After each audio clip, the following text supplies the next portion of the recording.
Good evening, everybody. It is Tuesday night, and tonight we've got a debate. The debate is with Ross from his channel is Real Offended, and he claims to not get offended. We shall see if that's the case. I am with him on StreamYard, and so you're going to hear him. There he is. Hello, Ross. How's it going? How's it going? Super. Good to see everybody out there. I'm sure a lot of the people who are in my comment section daily trying to get me to give them some attention are there. So hello all of my fans, haters the same. I love all you guys. It is me. Yes, I'm here. Like I was go ahead. What's your channel? Because I got a few people in my live stream that might want to pop over to your channel. My channel is Real Offended.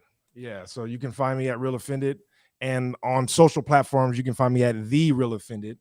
So there are some regular Real Offended channels on socials, but those are actually our clothing channels. So you can go to those channels if you want and check out some of our boutique clothing. But a lot of those pieces of clothing are limited run, so you may not be able to get a lot of the stuff on there.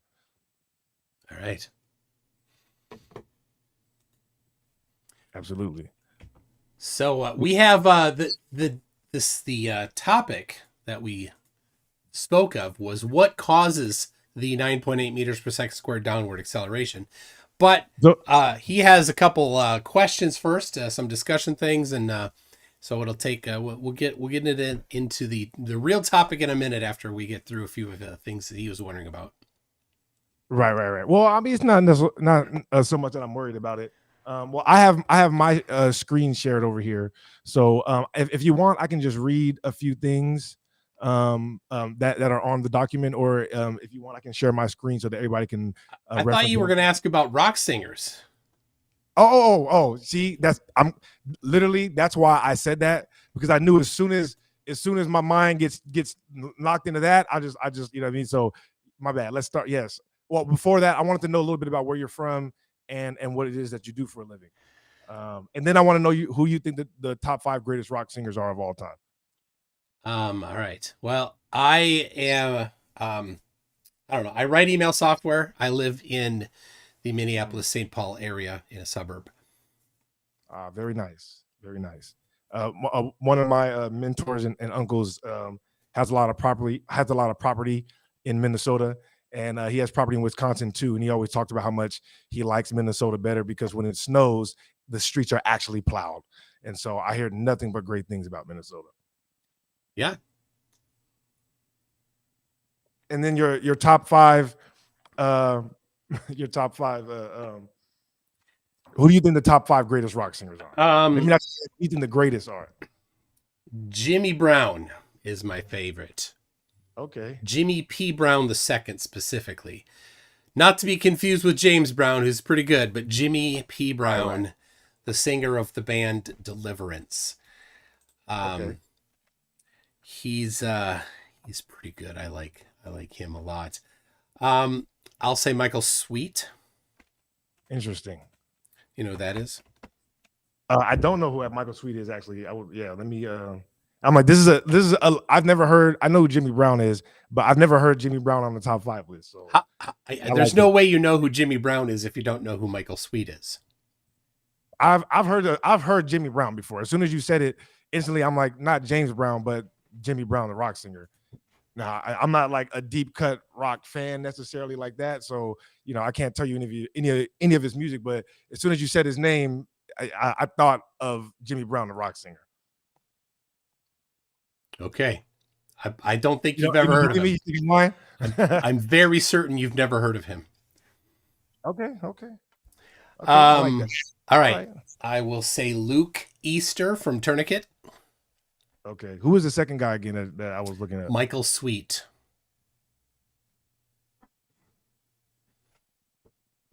Okay. You know Michael Sweet?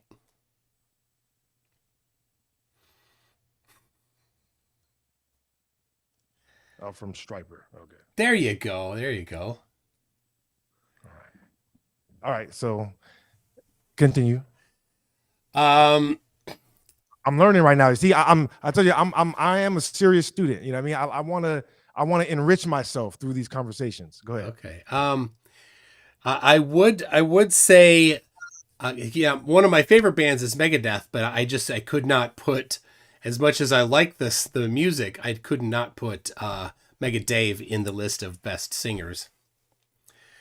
I am I am not talking about the trumpet slash sax player Jimmy Brown. Okay.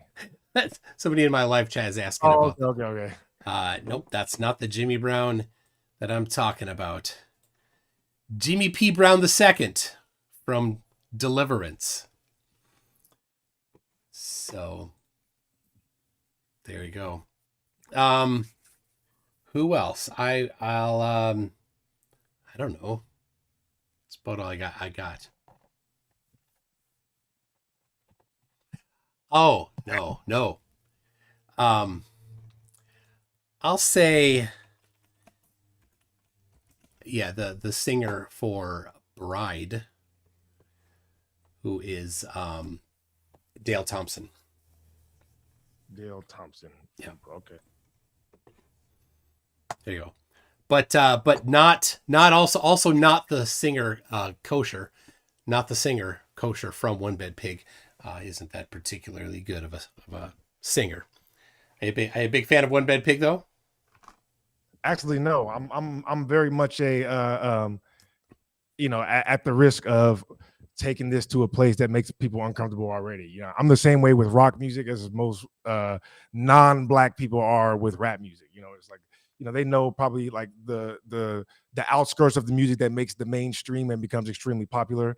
But unless they, are brought into it, or they grew up in that, they're not really keen on the hits, but I grew up as a musician. And so any music I hear, pretty much I'm going to like on some level. And so I do like a lot of rock music, but most of it is mainstream. Right. I grew up, or I was in 8th grade when American Idiot dropped. So it was literally like Green Day was the biggest band on the planet, when I was in 8th grade. So it didn't really matter what genre you listened to, you had to at some level be a Green Day fan, excuse me. So I like a lot of nostalgic mainstream music, and anyway, and some other stuff here and there. Oh, look at No, I this. appreciate that. I appreciate that list. You Joe Hill, Effed Up World comes in with, what about Gene Eugene from Adam Again?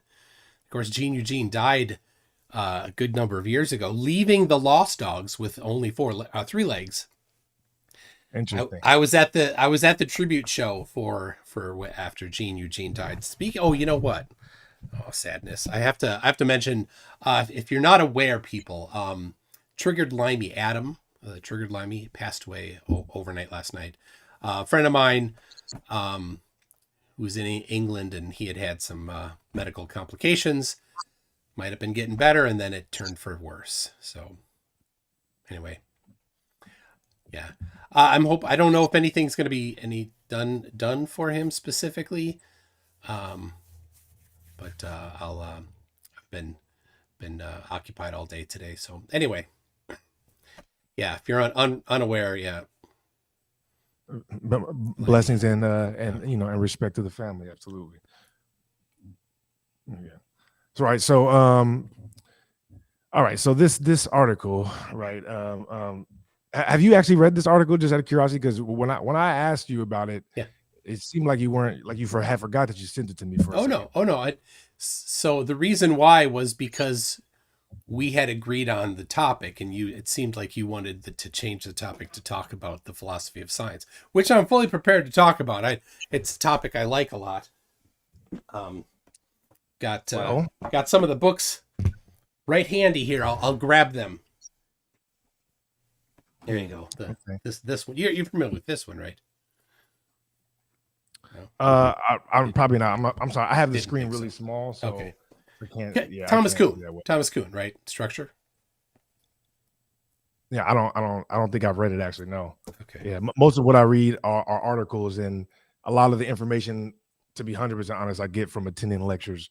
But I will say that when you sent me this article, I really didn't know what to expect, and then I started reading it, and I was confused. I'm for a sec, especially when I got like halfway through it.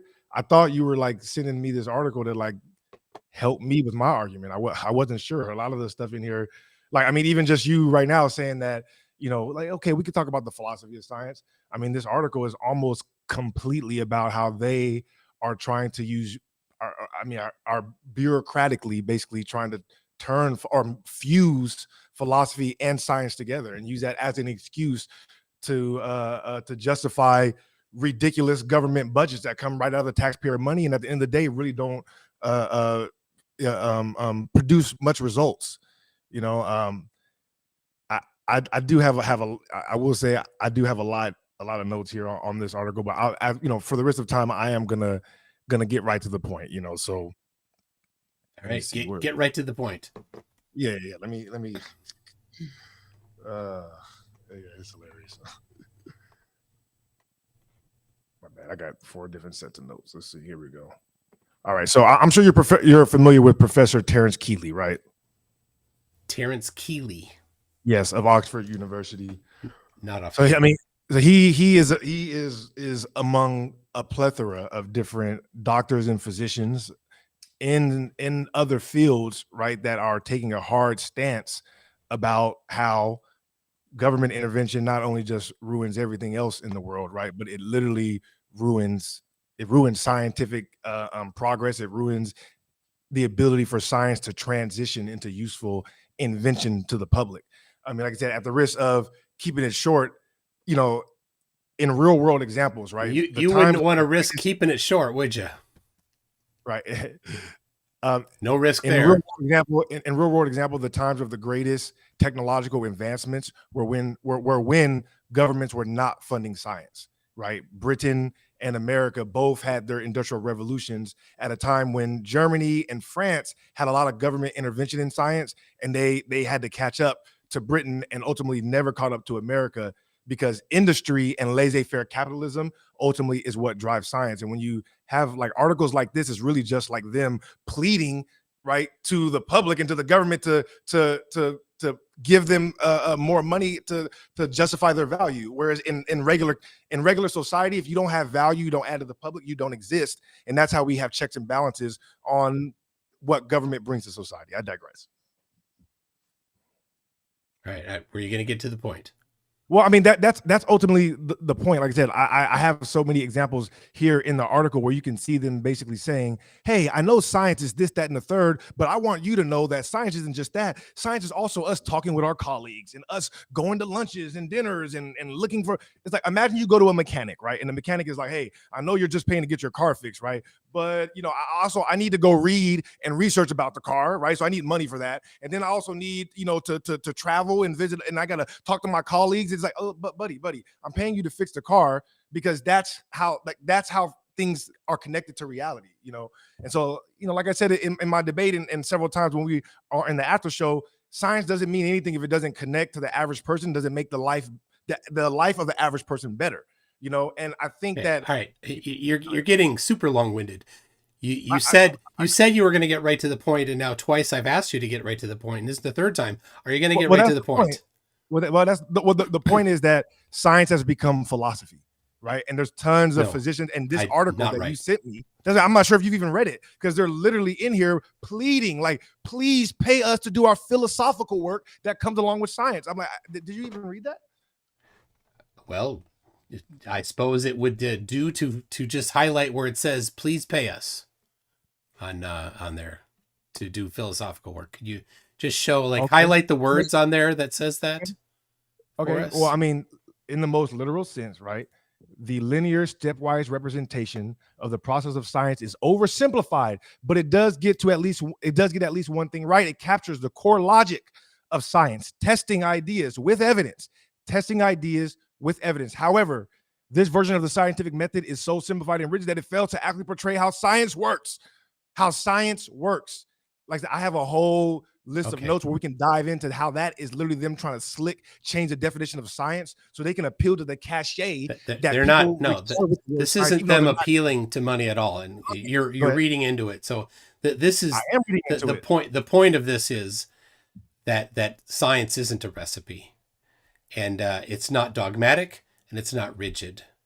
So you don't take scroll up so we can all see that little I'm sorry. note card there. There you go. Right. That's too simple. The scientific method as is introduced to science students in somewhere around middle school is not how science is actually done. It's a way to introduce the topic to them and to show them that there is some kind of logic and process and one thing follows the next to it. But you don't evaluate science by saying, well, when did you do step 2? Oh, you didn't do step 2? Well, then we can just throw out everything you did there. That's not how it works. So it's an application of logic and critical thinking, and there's no absolute dogmatic way to do it. That's the point. It's not about asking for money. It certainly is the case that you don't do science in complex things super quick. So the realities of life are that the people that are doing science need to have, money to pay their bills, to live their life. So, and the more complex the thing that you are studying, the longer it takes, and sometimes the more equipment you need.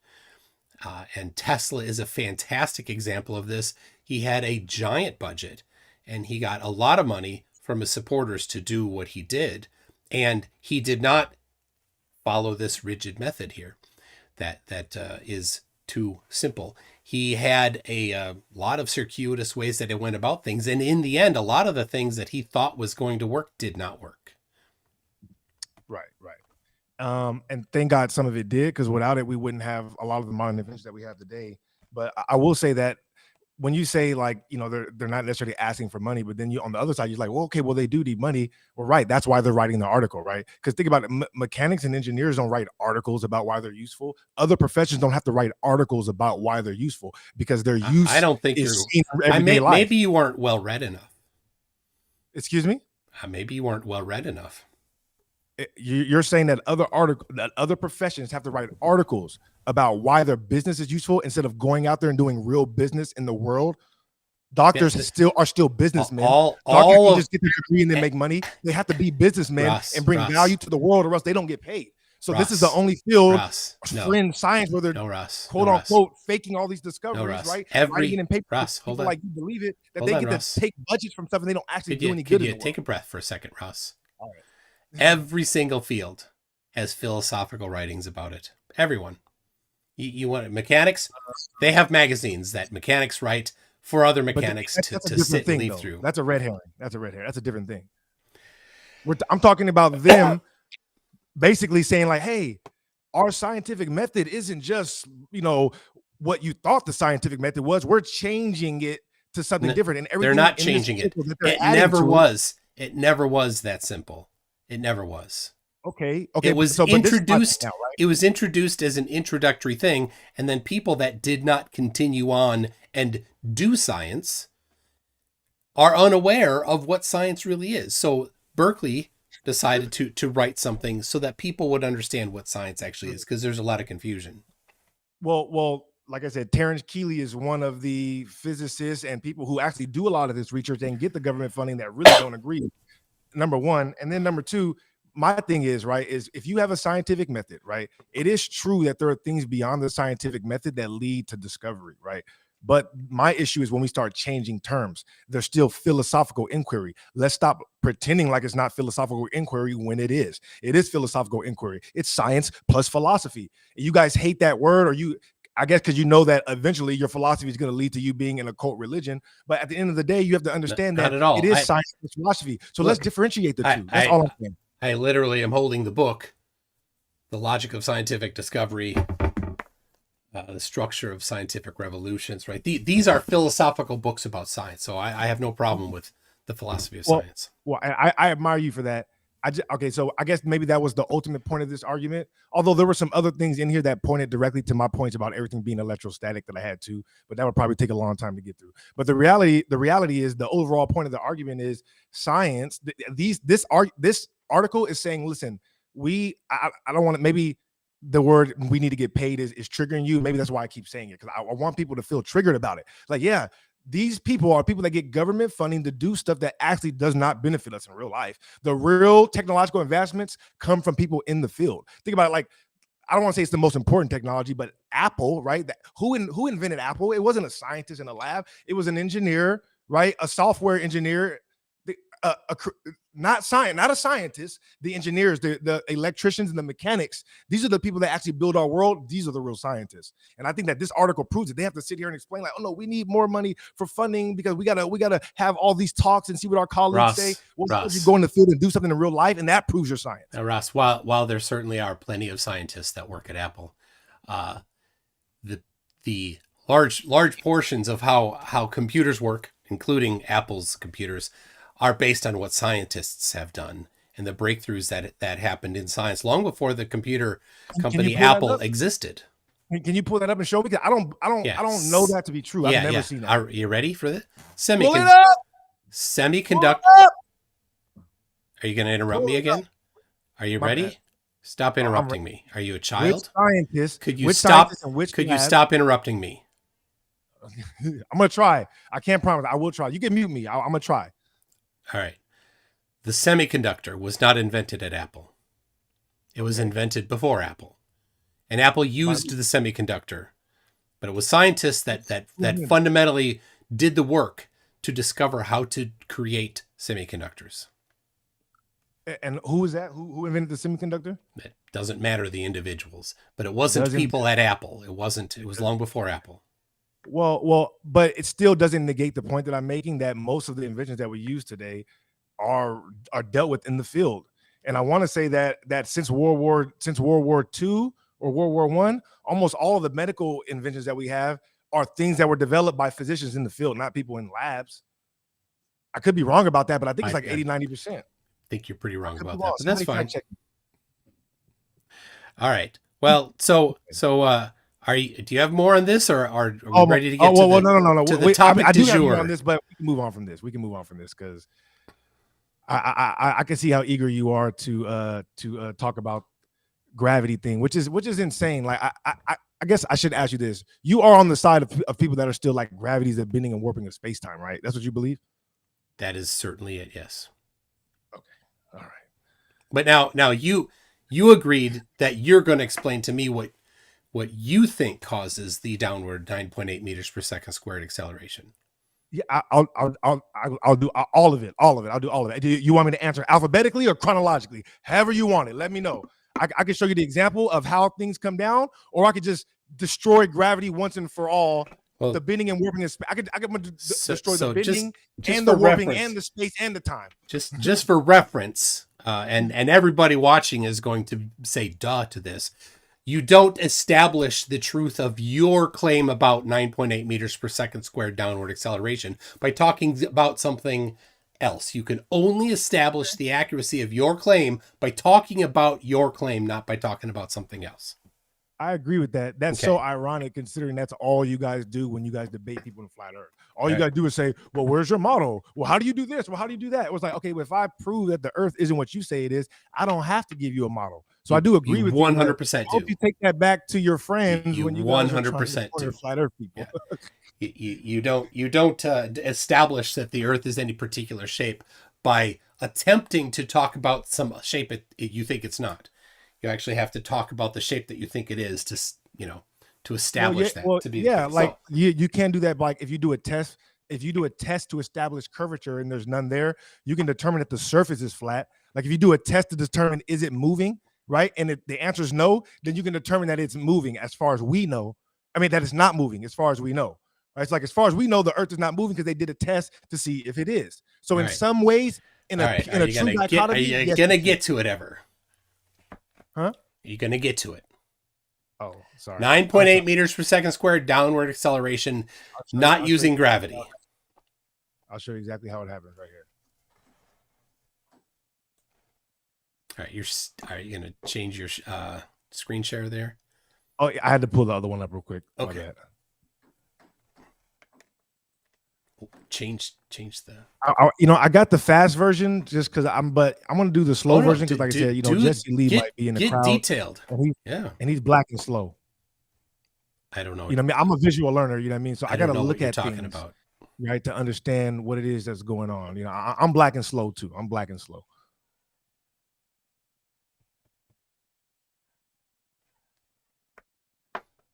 Okay. All right. So again, we all know that I hold that everything is electromagnetism, electromagnetic frequency, electromagnetic waves, whatever you want to call it. And so this shows how everything being magnets, right, react to each other. And they react on the earth, which is one large incoherent magnet. And it gives us our downward bias, right, which is the 9.8, you know what I mean, blah, blah, blah, blah, blah, blah, you know. Hello, everybody out there on Let's YouTube go. land. Let's From Ken Wheeler. Is it bear with something us, autonomous everybody. from gravity? No, it's not. The only thing that defines or differentiates out the two is field coherency. Something separate and autonomous. Well, here's gravity here, and here's electricity here, and here's magnetism. No, all that shit is the same Bleep, bleep. crap. Are you? Ice, water, and steam. Well, I'm not They're not seeing anything. Are you? Is this your presentation, or is there some Right audio now- accidentally playing? By any definition of the term, and the force required to move this. I don't know I'm sorry. if what you're I'm a doing little is on confused. purpose or on accident. Can you hear me?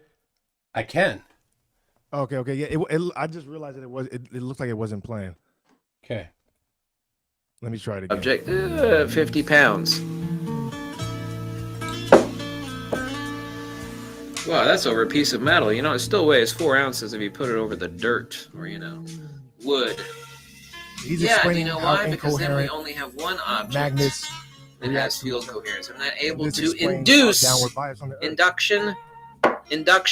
induction. I'm not able to induce field coherence in a piece of wood or the dirt. As you heard Ken Wheeler state, everything is electrical.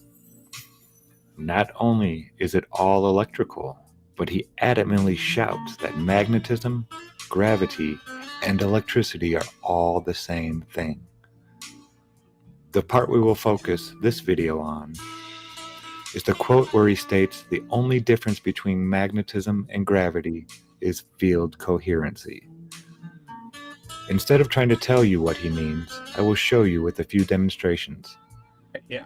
Is this? First, we will take a look at two coherent objects. You're just playing how a they video? interact with each other. I'm sorry, go ahead. Are you just playing a video from somebody else?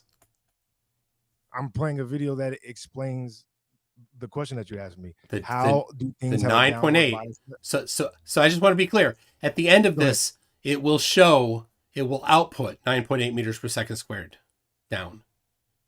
Is that what's going to happen? Well, this is not a math equation, so it's not. But it's going to show you But how you agreed. But I just want to be clear. Let's react to the Earth. You agreed to show how the downward acceleration was a specific magnitude as well. I'm showing it right now with magnets. I'm showing it with Okay. magnets. Okay.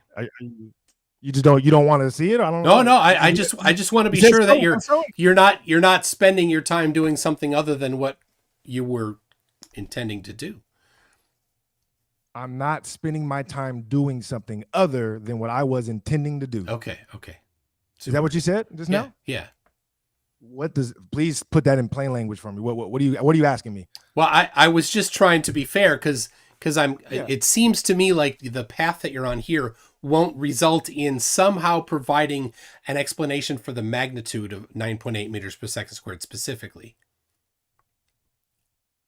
I mean, I'm literally showing you, like I said, in my point of view, right, in my belief system, right, we are all just essentially magnets. Say it as simple as possible. We're all magnets. The Earth is one big incoherent magnetic field.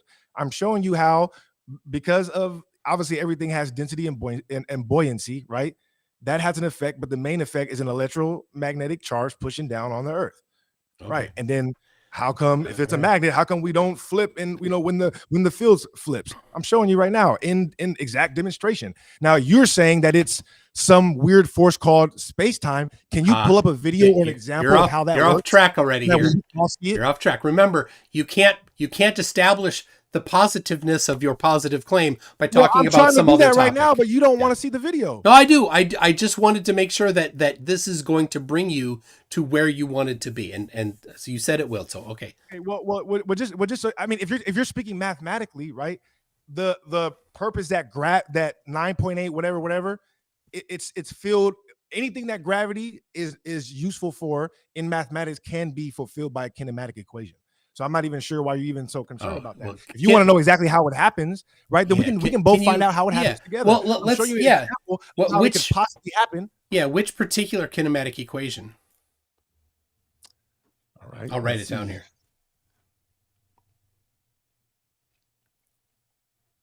Mm, I'll It takes like 3 seconds to Google this. You know what I mean? I'm not a fan of Google, but I believe that if two parties are in disagreement, right, but they agree on one thing, we can probably fall on the fact that that one thing might be true.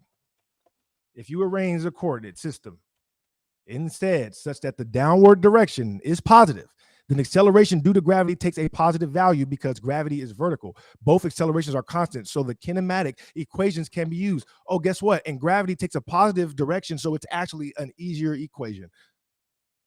Is that, I mean, I'm not even a mathematician, but I understand that. I believe you. Okay. Well, I mean, so you saying that's wrong? Are you disagreeing with them? Oh no, I believe that you're not a mathematician. But are you saying that what the piece of information I pulled up is wrong? I asked you which kinematic equation, and you haven't yet given me the kinematic Right equation. there on they're on the screen. Review of kinematic equations, constant A, right there on the screen. Okay, yeah. So which one? Look.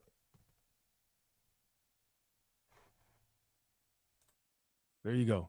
Anybody who wants to correct me on that, please go research and correct me. Those are definitely the kinematic equations. But the thing that you're gonna have a problem with there is kinematic equations are how you measure it, not how you. Well, I don't have a problem with it because I'm not a mathematician. This doesn't have any bearing on real life. All of this is meaningless unless the rubber hits the road. How does this even connect to what's going on in real life? That's why I pulled the video up. Exactly. What's going on in real life? So exactly. So just a second.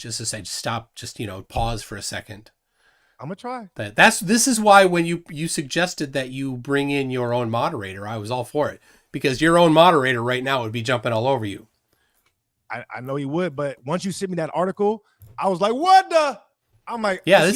It seems that it was the first time that you'd been exposed to actual real things that scientists do. So anyway, things that scientists do. Kinematics. That's the first time reading a paper is the first time I've been exposed to real things that scientists do. That wasn't a paper. That's a website describing how science is done. So the kinematics. The first time I've been exposed to real things that scientists do. What the? Yeah, exactly. So, for reference, the kinematic equations do not deal with forces. And in order to determine the cause of the downward acceleration, kinematics doesn't do anything for you. Kinematics is how we can measure that the acceleration is 9.8 meters per second squared. Yeah, but that's not why I'm not asking for the measurement. I'm asking for the cause. Force, right? The cause. Yeah, the force of. Yeah, where does that force come from? He was explaining. All right, and that will output a number. That's why you told me to turn it off. Right. I think you knew what was about that. You're like, no, don't show. Stop the tape. Stop the tape. He's about to kill me. Stop the tape. Is that what happened? No, I know exactly where this is going, and I was just giving you a chance so that you couldn't come back later when I'm asking you again for the 9.8 meters per second squared that this video is not going to give us.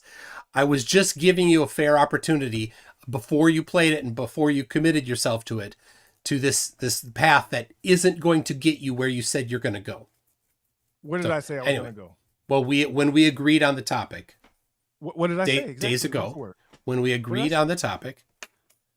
What did I say? All right, hold on. I'll read it. Oh yeah, I'm listening. Exactly. I took a screenshot of it here. So I said, as you said, sounds good. Just to be clear, what's the main prompt we're going to discuss? And I said, I would love to hear how you think things are accelerated down at 9.8 meters per second squared. Mm-hmm. So there it is. So that's going to output a number. Magnetism. Electromagnetism. Well, yeah, and that's a word, but that does not output 9.8 meters per second squared. So let's get back through the rest of your. Are you avoiding my question? I asked how you knew that. How do I know that? Oh, because I've been through this. Because you've been through it? That's not an answer. How do you know? How do you actually teach me? Let me know so I can know. Oh, I want to learn. I know.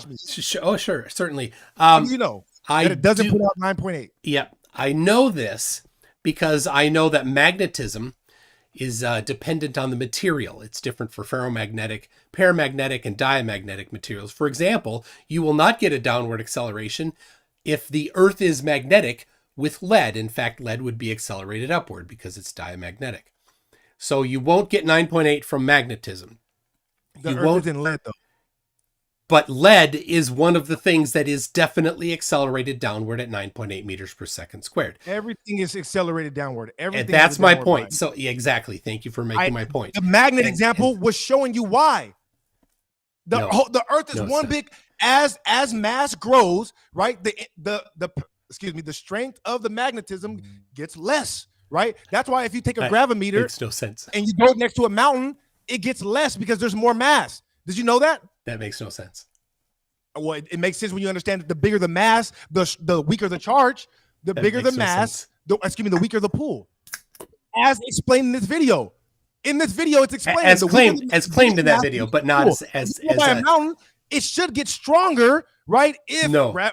we both know gravity's not connected to mass, right? But Oh, when there the you mass- go. There you go. And that's why you won't get 9.8 meters per second squared. I mean, you Why? stumbled onto it.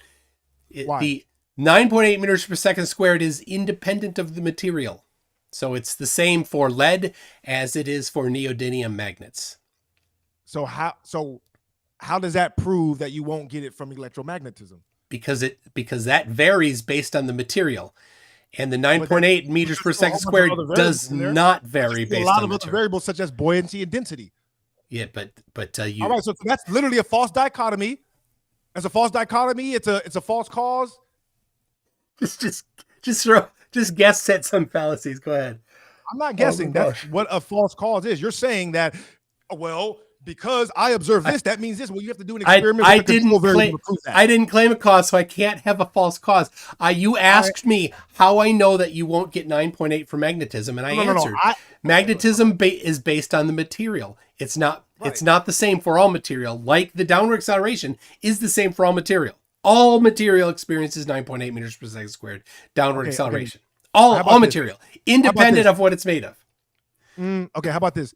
Well, all material is made of electrostatics, right? No. And I can prove, we can prove, right, that there's a direct correlation between the electrostatic nature of the item, right, and the amount of gravity it experiences by using a Venn diagram generator, or the example that I showed in my debate with sound, right?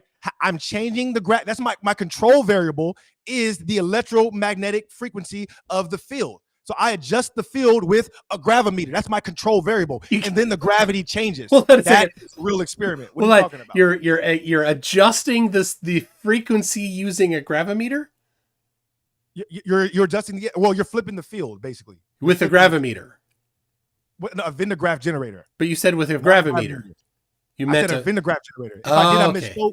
If I said Okay. gravimeter, then I misspoke. Excuse me. Okay. But I meant okay. with a Venn diagram generator, and the example that I use when you can use sound to levitate things. You Uh-huh. can affect the quote unquote effect of gravity with sound. So that Oh, proves that there's a direct correlation between what we see as gravity and, I guess, sound. No, what you've done is you've showed that there's multiple forces that can be applied to an object simultaneously.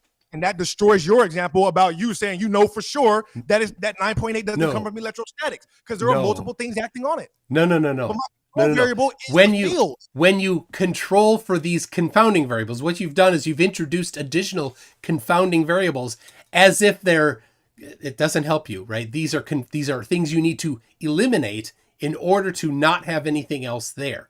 So don't add buoyancy. Do things to remove buoyancy. Do it in an evacuated chamber. Do not add air, sound waves. That's a confounding variable. You need to not have that. You need to isolate those away. Okay. All right. Well, Yeah. do you have that's how, and that's why I said so you have an that's experiment or something that can show that there's a different effect, right? Besides the electrostatic nature of items and how they react to incoherent fields that we're experiencing that gives us our quote unquote downward bias that you want to talk about. Can you show an experiment that there's any other effect, right? So, that can all right, hold on a second. speed that up. People are wondering because you keep saying incoherent magnetism. Could you, for the I don't know if my audience knows the definition of incoherent magnetism. Could you give that to them, please? I'm gonna play the video again because he explained it very good. Hello, everybody. is the quote where he states the only difference between magnetism and gravity is field coherency. Instead of trying to tell you what he means, I will show you with a few demonstrations. First, we will take a look at two coherent objects and how they interact with each other. Here we have two cylinder magnets with the north poles of the magnets painted red. As you can see, when I try to place the red ends near each other, the other magnet tries to flip around to align with the non-painted end. Coherent. Not coherent. This is because both objects are coherent, so the attraction and repulsion are both present. It pushes away when the poles are the same, and attracts when reversed. Now we will take a look at how multiple magnets, when not aligned, become incoherent. First, we will observe the magnetic field when the magnets are all lined up and coherent. As you can see, the more magnets we align pole to pole, the stronger the magnetic field gets. However, this is the complete opposite when the poles are not aligned. As you can see, the more magnets we add to our incoherent mass, the weaker the magnetic field gets. Boom. And then he goes on to explain how when you put a bunch of incoherent, when you may have a big incoherent field, right? Both sides of the poles attract. All just matter. like we do on the Earth. Coherent magnetic field is always attracted and never repelled. Never repelling. Just like we experience on the Earth. All matter is made up of I would charged like to see an particles. example And like something magnets, else that can give me a clearer understanding of what I'm experiencing on the Earth, because like I said, like that makes perfect sense, All right? right. We So examine so everything. let, so if I can just summarize. So Yes. you've shown that you've got magnets that when they're aligned, they're stronger, and that's coherent. Yep. And that when they're not aligned, say they're jumbled together, then the field gets weaker and weaker to the point where if you have a large amount of unaligned, incoherent things, you actually have no magnetic field strength at all. So an incoherent incoherent magnetism is basically magnetism that has a net force of 0. Right? Is that what you mean? Basically, yeah. A net Okay. charge of 0, sure, yes. Well, not charge, because magnetism isn't directly about charge. These right. words are not unlinked. I know you guys want to think that so people get confused, but they're not. They're not unlinked. In fact, I want people to not be confused, and when you add these words in, you are actually confusing the case. You are confusing the case. So an incoherent field, to review, an incoherent field is a field that has net 0 strength. Right? Is that what you're saying? I mean, theoretically, sure. Okay, It's like so that's not something that we so can know for sure. incoherent magnetism means nothing, no strength, no magnetism. Okay, got it. Thank you. All right, if that's the definition you want to come up with. No. then I'm trying to use your definition. I'm trying to understand your definition. I didn't give you that definition. Okay, then I give gave me you the example. definition. Don't play a video. Just give me the definition, and I've got We a all notebook have here. Webster. I will We all write have Webster. It means not coherent. That's my definition. Incoherent is not coherent. incoherent magnetism. You So want to do more research? Do it on your own time. no, I've done all of this. Don't put it on me. This is your claim, not my claim. This is for everybody in the audience. You are claiming these two words together, incoherent magnetism, as if it has some sort of net force. But your description of it leads me to believe that there is no net force. Now I'm confused. Which one is it? Could you please just give me your definition of the words incoherent magnetism and what they mean? My definition of incoherent magnetism is not coherent magnetism. Okay, that doesn't help. All you've done is restate the words in a very simplistic way. I'm not a professor. I'm sorry. So all right. Okay, so there's no meaning to these words then. You can't describe what they mean? Is that what you think? You think the words have no meaning? You can't describe them. You can't define them. Well, that's what I'm getting. I can describe them. To you, they have no meaning. I would rather show... Ross, to you, they have no meaning. I would rather show how they work. To you, they have no meaning because you are incapable of defining them. They have no meaning to you. Of saying the opposite of a coherent magnet of two coherent magnets is incoherency. I'm incapable of saying the opposite of coherency. Okay, so then that implies that there would then be no force, no magnetic force. Does not imply that at all. Why are you saying that? It 100% implies that. That's what it means. Pull it up. Pull it up. Show me where. Show me that. There's nothing to pull up. This is all things that you have concocted. You just said something. Why are you asserting all these things if there's nothing to pull up? These are words you have concocted, and I'm trying to get the definition. But you said it implies this. I said how? It sounds like you don't know what these words mean, but they tickle your fancy. They scratch your itching ears. Not only do I know what they mean, I showed a video that shows what it actually points to in real life. Okay, that's what it is in real life. In real life. That's coherency. Got it. That's incoherency. Got it. In real life, when you put a bunch of magnets together and have no alignment between them, they're all jumbled in different directions. There's effectively zero net magnetic field. So saying incoherent magnetism means nothing. No magnetism. That's what you mean by that, because that's what your video just described. No, it's not no magnetism, right? It's basically charge and discharge is a very, very weak, as close as probably as you can get to basically no charge. It's like grounding out, right? Like when I used to live on a farm, right? Like when we would run a motor outside, we'd always have to connect part of the motor to the ground, right? Because charge grounds out on the earth. I don't know why it does that, but it does. It works exactly like a magnet. Why are you mad at me? Because I'm pulling up real examples. You feel me? Like I'm not mad at you, Ross. That's just me saying it. Ross, that doesn't teach anybody anything. Show me what you're talking about so we can learn something. I want to learn and see what is really going on. Ross, right? I'm not the one making these claims. Who's smarter? Ross. Who cares who's smarter? Ross. Show me what you know so maybe I can learn something. Ross, these are your claims. I'm trying to get your definitions for these words. You've played this video. It's about what is going on in real life. This video is telling me what are we seeing in real life. Yeah, this video is telling me, and with the augmentation of your words, that there is no net magnetic charge in an incoherent magnetic field. Well, the charge is pushing down on the Earth. You're not aware of that, right? You're not aware. That's yet another claim. Would you like me to show you a video of that? I'll tell you, bro. I have hours. You've shown me so far. You've shown me that when you put a jumble of magnets together, you get less and less charge because they all counteract each other. And they don't repel the other side of the field. Right. It's a weird effect. We don't know why that happens. We didn't come up with magnetism. What do you mean? Exists. Don't repel the other side of the field. What does that mean? Like this. Magnetism is an attractive only force. No matter which pole of the magnet is placed near it, the incoherent magnetic field is always attracted and never repelled. It doesn't repel. It just has a very, very light attraction. Yeah, same way we have on the Earth. Yeah. So what you've shown is that just like it's a macro case of what's happening inside iron, for example, iron that's not been magnetized.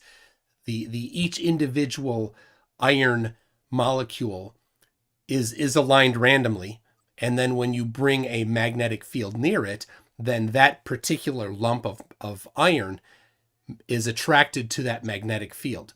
But that particular lump of iron is not attracted magnetically to another lump of iron because neither of them have been magnetized. So their incoherent magnetism doesn't attract them at all. Is that right? Right. Okay. So what's the force? Lacking a magnet, there's no force between them. Well, I believe magnets are just basically fields. They're a magnet is just an electromagnetic field that exists around an object. You know what I mean? And it has a reaction or not to another field. Everything is just electromagnetic. A magnet is not an electromagnetic field. It's a magnetic field. I mean, right. How do you know that for sure? Because there's differences. But how do you know? Yeah. How do you know? Teach me. I'm a student in your humble class. Teach me how you know. You are an unwilling student because every time I start talking, you won't teach me anything. I keep asking, how do you know? Yeah, and you don't say nothing. Then you interrupt. You don't be saying nothing. Tune, come on, dog. You are the obfuscation king. You don't be saying nothing. I'm asking. I'm like, how do you know? And then you You're an unwilling student. Yeah, I'm Yeah. an unwilling student. Because every time you- I ask a question, you- you ain't got the answer. I do, but you don't interrupt. got the answer, Slay. You interrupt. That's why. You interrupt. An unwilling student interrupts and tells I'll the be quiet. tells the teacher I'll be that he's wrong. My bad. My bad. Yeah. You're right. Yeah, Go ahead. My bad. you yell, look it up at the top of your lungs when I'm teaching you stuff. I said, pull it Or up. pull That's it- from yeah. Mark Norman, by the way. Exactly. That's from comedian Mark Norman. Shout out. Yeah. Anyway. I'm not going to be I'm not going to be pulling it up immediately if I'm just teaching you, really introductory electromagnetism class, right? If you want to do that, you'd go find a local find a local university nearby and What take is it. the difference? What is the? You are not confusing me with this bullshit. What is the difference, dog? I asked, what's the difference? Dog? Well, introductory electromagnetic. No. What's the difference? All right, I hear you, dog. What is it? Tell me what it is, or say I don't know. You're not fooling me. It's how they're generated. It's how they're generated, Ross. An electromagnet is generated through electromagnetism. Or sorry, through an electrical current. Okay, so how can you, if it's an electrical current, how can you say that there's a difference between an electromagnetic wave and a magnetic wave? They're both electrical currents. I didn't so say taking wave. the word electric out of it does Said- not said make an electrical field. current Said now. Field. Huh? I said field, not wave. Okay, but is what I said wrong just now though? I want to know. Like if Yes, if said a wrong. Yes, said magnetic wave is an electromagnetic field, how are you saying that it's not an electromagnetic wave? You brought wave into this. I wasn't talking about waves. Change it. So for waves, when you get into waves, you start talking about time varying fields. Right. Okay. And a magnet is not a time varying field. A magnet is not a time varying field. Yeah, correct. How do you know that? Oh my gosh. I mean, look. If it's This simple, if it's introductory, you should don't say because stuff if you can't explain it. Because the field does not vary in time. You bring a magnet, Okay. and you have the magnet there, and it does not change. It doesn't switch polarity. You're saying there's no change in the field. It doesn't switch in intensity. But and if you have an electromagnetic field that is generated by passing current through a wire, and maybe you wrap that wire around an iron core or something, and then you have an electromagnet, but you don't vary that charge, you keep that charge consistent. Again, the electromagnetic field that it generates is not time varying because it's constant. Well, see, but now this is a So there's no philosophical waves. conversation speaking about abstractions. Like time is basically how we measure either distance or change. If there's a change in the magnetic, even if it's not making what we call quote unquote distance, like a wave might be, it's still what we would call time. But it's an abstraction anyway. So this is like a philosophical thing we're doing right now. I mean, you asked me to educate you, to give you some FE, some free education. I did. And then you were the unwilling student that wanted to come around and basically say, nah, that's not right. I mean, I heard what you said, but it was like the math is not mathing. I get that it might not quite be clicking with you there. Look, man, look, it doesn't. Look, I'll tell you right now. I'm definitely obviously not the smartest guy. I mean, obviously you're not the smartest guy, right? But I've never ever in my life explained a concept and not understood it. Now I may have not agreed with it. Right? You just didn't understand it. That just happened right now. Never in my life. I just did that right now. No. I understand what you're saying. I just think you're full of shit. Those are two different things, my brother. I understand it. You're just wrong. I'm wrong. Oh, then what is the correct way to understand a non-time varying magnetic or electromagnetic field? I'm sorry. 1 second. Let me make sure my microphone is not giving me feedback.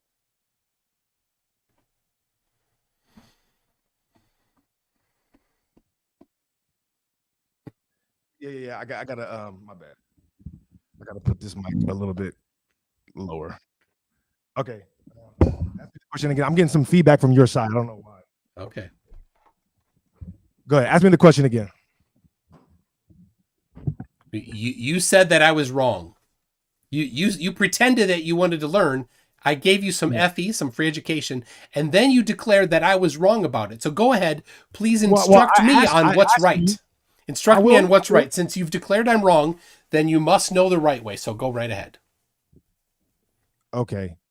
I asked you, how do you know that magnetic waves are not the same thing as electromagnetic waves? Well, they're not, and I said they're not waves. They're not waves. Huh? We are not yet talking about waves because we are not talking about time varying fields. Okay, so did you forget the question that I asked you? Because I could have sworn I asked, how do you know that a magnetic field is not basically just electromagnetic waves? You're just saying that's what I asked specifically? Yes, it's not waves because it's not time varying.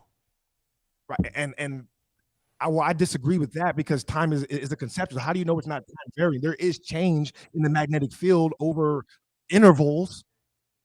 Am I misunderstanding what time means now? There's change in the magnetic field over intervals. I think you're getting hung up on the word time here. Okay. How about this? How about it's a field that doesn't change? Well, that's what the Earth is. I mean, so it's a different topic. They're trying to stay on topic here. Try to stay on topic here. So and the field is comprised of electromagnetic waves or frequencies, whatever you want to call it. Not yet. We aren't there yet. Waves and frequencies require that they change over time, and don't get hung up on time. Requires that they change. I'm not going to say time. It requires that they change. So if you have a field, if you just have a magnet, if this is a magnet, a permanent magnet, neodymium, and you have it right here, there's no waves involved. There's no frequencies involved. It's a magnet with a field that does not change. And when I say it's not time varying, that's because that's the nomenclature that we use when talking about the next version, the next more complicated. We get into Maxwell's equations when we get there, but we don't want to get there today. I don't think you're ready for it. Okay, so how do you know that there? How do you know that there are no electromagnetic waves acting in a magnetic field? Because it's not varying, and you need variation to create those waves. And how do you know that there's no variation in a magnetic field? You can simply measure it, but a magnet, a permanent magnet, as we call them, doesn't vary in its electromagnetic. There's no movement whatsoever going on in a magnetic field. No movement. Correct. Yeah, there's no movement in an electromagnetic field. I don't know. I don't understand how you can even justify that anything on the planet is experiencing no movement, let alone a magnetic. I'm saying field. that magnetic field in a permanent magnet does not move. Yeah. But there's not experiencing movement in the field, though. The field is not moving. No. You're saying it's the only thing on the planet that's still. It's the only thing on the planet that experiences no movement. No, there's lots of things that experience nothing. But I'm not saying no movement. I'm saying the field is not changing because but what's moving? Oh, okay, but so maybe you misunderstood my question. I asked directly: is there movement at all going on in the field? The magnetic field does not move. There's no movement going on in the field whatsoever. It's just a. I'm asking like on a third grade level. You're like I was already explaining it to a kindergarten level. Okay, is there any form of movement going on in the magnetic field whatsoever? Why do I lock situation? Why do I have to keep saying the same answer? You keep asking the same question. The answer is no. Magnetic, a static magnetic field is static. It's not changing. It's not moving. There's nothing moving in a magnetic field. Nothing moving. Now, you may get confused because we draw arrows on them. Does that confuse you? No. It's just I think it might be confusing. I think a lot of people are confused when magnetic fields are drawn with arrows on them. That doesn't mean that it's moving. Well, I happen to know that everything on the planet is constantly moving, right? But I will say that the reason why I laughed is because I get the same feeling right now when you're talking to me as I got when I started reading that article. It's like I'm almost confused. Was it a whooshing? Do you hear a whooshing sound? Yeah, that's all. I don't know. Hello. Yeah, hello. It's the whooshing. Can you hear me? I hear you. All right. Okay, so yeah, I get the same feeling as when I was reading that article. It's like I think that a lot of people get pride, right? Feeling like they're smarter than other people, right? And so they don't really do the time that it actually takes to gain information because their purpose is not really to gain it. Yeah, I think I've experienced that an awful lot. Huh? I've experienced people doing that an awful lot. Right. Well, to me, it almost seems like you're doing that to me right now. Because even though I am like being funny a little bit, I am being serious when I say that I ask questions because I genuinely want to learn, right? Yeah, well, And don't ask a question and then reject the answer. That's kind of rude. I'm sorry. Don't ask the question, because when you ask the question, you're saying that you don't know.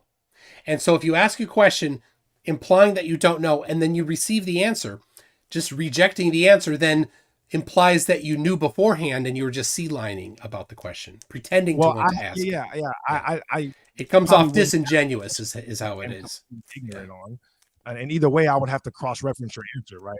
But when you give me an answer, the same answer that I hear from people that I have heard other people who are experts in the field, that the people that believe that are ignorant, right? When I hear experts in the field, who are experts in the field you're talking about? It forces me to look at you some type of way, right? Who are you talking about when you say experts in the field?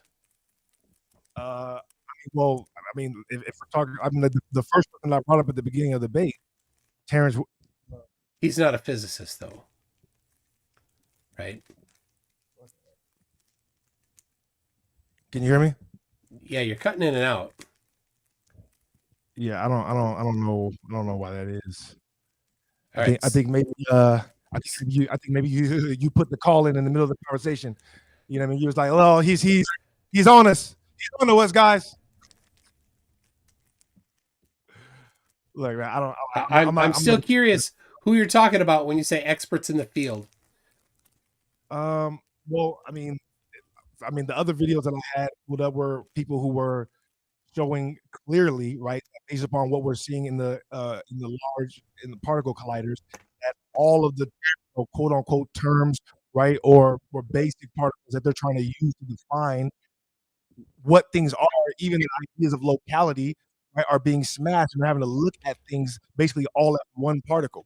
Right? Okay, but here's let's be clear. Your response to when I say that a static magnetic field does not move, that you say I'm wrong and that experts in the field say otherwise. So what experts in the field say otherwise about a static magnetic field not moving or moving? Who are you talking about? Well, I mean, just I'm not talking specifically about. Give me a name. Give me a name. I'm not talking specifically about a static, because that's your positive claim that it doesn't move, right? So I'm not finding negative proof for your positive claim, right? But what I am saying is that there are tons of scientists in the field that are basically showing that what they're seeing is that all of these different quote unquote particles aren't particles actually at all. They're basically just completely 100% off topic. So do you have any experts in the field that say otherwise to static magnetic fields being static? Do you have any others to that? And without going off topic, just stay right, just laser focus on this topic. Who are the experts in the field you're talking about that would disagree that a static magnetic field is static? You want me to find negative proof for your positive claim? No, I want you to tell me who you're talking about, because you said experts in the field, specifically talking about my answer to that very specific question. Well, I wasn't specifically talking about your answer. I was doing what I always do, which is taking your specific thing and uptelling it into my own. No, you were obfuscating. You were because I gave you an answer. You said that my answer was BS, and then you said that experts in the field disagree with my answer. I'm asking for the names of these experts in the field that you're speaking of. My bad. Like I said, I was obfuscating my way into basically talking about what I want to talk about anyways, right? Which is how you're being disingenuous. Is the same thing. Yeah, you claimed that I was wrong, but you can't back up my claim or your claim that I'm wrong. You're saying you said there's experts in the field that disagree with me, but you can't name one. I already said that I'm speaking in generalities. You were you said very specifically that my answer was BS. You're That's not a telling me I said- generality. That's a I just said specific. it was general. That's a specificality. I said it was general. So you agree literally said that every a word. I'm like, static I'm magnetic your field question doesn't have and movement, based or on disagree? my own personal general statements. All right. Well, about let's go back to this. Let's go back to life. this because you pretended that you wanted me to answer a question. So let's get back to the answer to that question you pretended you wanted to hear. When I explained to you that a static magnetic field is static, you said that's BS. So what's BS about it? What's BS Not about before I it? said, "How do you know?" Sorry. I said, "How do you know?" First, that was the first thing I said. I'm like, "How do you know that?" How do I know that a static magnetic field is static? Well, static doesn't necessarily mean no movement. It just means basically no positive charge. No, it doesn't. It does. It means it's not changing. Okay. That's what the word static means when talking about a magnetic field. It means it's not a changing field. So Yeah, again, all right, but on the deeper level, there is we have- change going on in the field. The field is Yeah, man. rotating. The field, there's movement going on in the field constantly. What field? The static magnetic Any field magnetic field. Any magnetic field. It's what? Any magnetic field. There's constant movement going on. Says who? I mean, based upon Where'd what you we hear that? see. Where'd you hear There- that? there- We can't see magnetic fields, though. Did you know that? We yeah, I cannot know we see can't magnetic see fields. That's why I keep asking you how you know so much about it. Well, partly because I did study this a bit. You read it Just a in a bit. book. You never, Oh, so no. you've Oh, never no. seen what you're telling me though.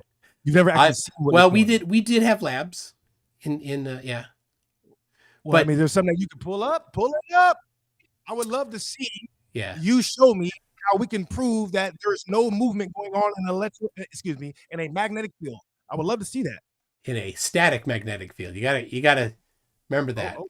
Static magnetic. Show me A how static even in magnetic field. electricity, there's Um, no movement going on. So you know what? I'm not going to support that claim because Oh. this is fundamental electromagnetism. And I'm going to just let you read Feynman's lectures. You can find them at Caltech. I know that you've referenced them before.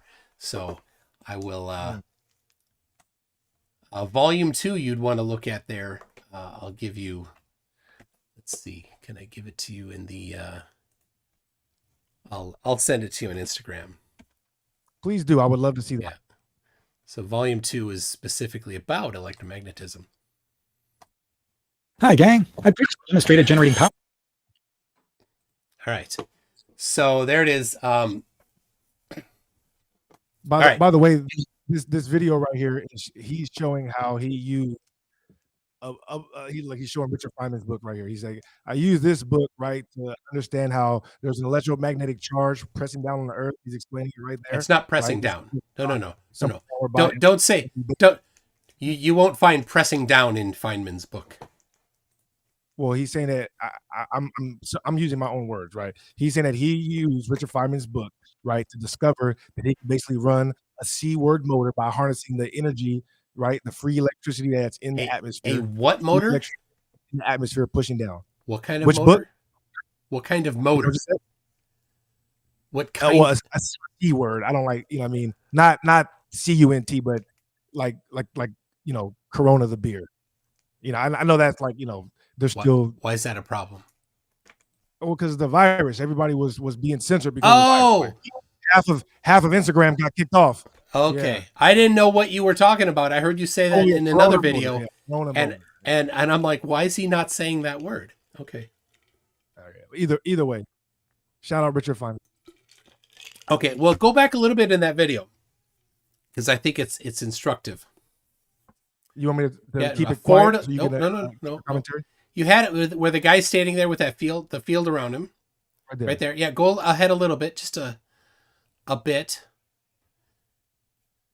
Keep going. Yep, it goes up to 50 kilometers and stops.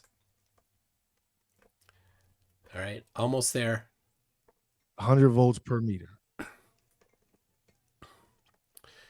There we go. Right there. And then we're going to go right there. Yeah, let's pause it right there. Okay. Oh, you missed it. You missed it. But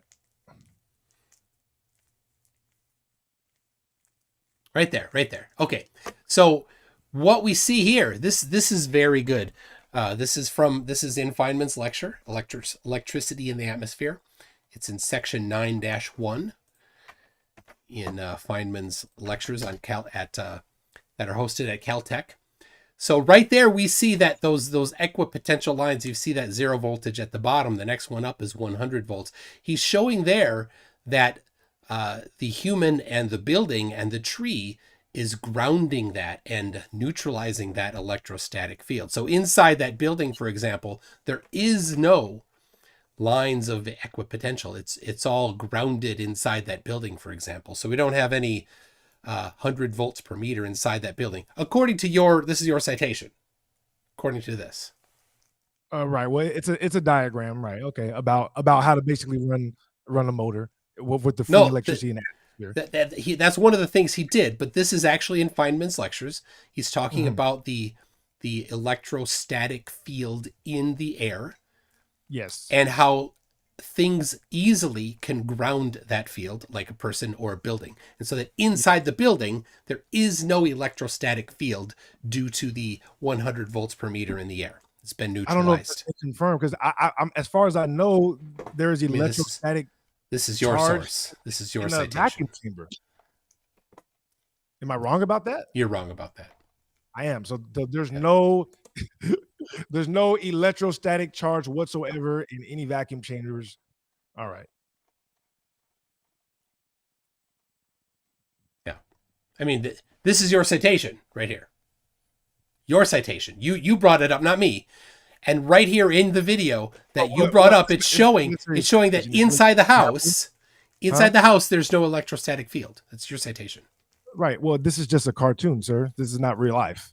I understand, but this is showing how things work in real life, because you can't see electrostatic field lines in real life. You can only see electrostatic field lines in a diagram. Well, right? But we can test them in real life, and we can run motors off them. Yes, right? yes. The reality is that Richard Feynman is a hostile witness. This isn't a court. This isn't court. This is science. We all agree on one thing. This isn't, and he's not a hostile witness. This is supporting me. He's supporting me. I know. That's what I'm saying. He's a hostile witness. He's not a hostile witness. That this isn't a court of law. This is science. There's no such thing as a hostile witness in science. He doesn't agree with me. What's that? I'm just saying in the sense that he doesn't necessarily agree with my point that everything is electrostatic. He doesn't agree with me on that, but he does at least have to admit that there's an electrostatic nature in the atmosphere, and you can test it as it goes up. Yeah. Right? I don't disagree with that at all. Right. Okay. So not at all. And that's where I'm at with it. Where I'm like, look, both sides at least agree that, I guess, minus the building, right? Minus the building. From what we know, there is an electrostatic field that is present all over the earth, right? And then when we dive deeper into, how, atoms, quote unquote, and molecules interact with each other, there seems to be an electrostatic, or I like the word electromagnetic, but you don't like it. So there seems to be an electrostatic nature about how these items interact with each other. Items, quote unquote. So now, if they're both neutrally charged, there's no, in fact, interaction between them. And most macroscopic items are neutrally charged. And that's why there's generally not a large interaction between these things, other than I guess when you take into account mass, buoyancy, and density. What was the first one? Mass. Mass. Like the mass of an object. Yeah. The mass, which is what is the source of the acceleration. But okay. Okay, so what is this showing us here then? Oh well, this was directly related to at least me, right? Because me, this is right on the edge of some things where we can confirm it's scientific, and some things we have to philosophize about it. We have to put our own worldview on it to see what framework makes sense. So my framework, my worldview is that everything is electrostatic, right? And that is the nature of how we react to everything else in the world. So when you ask me how to fall at 9.8, right? I don't know what causes the electrostatic. I don't know what.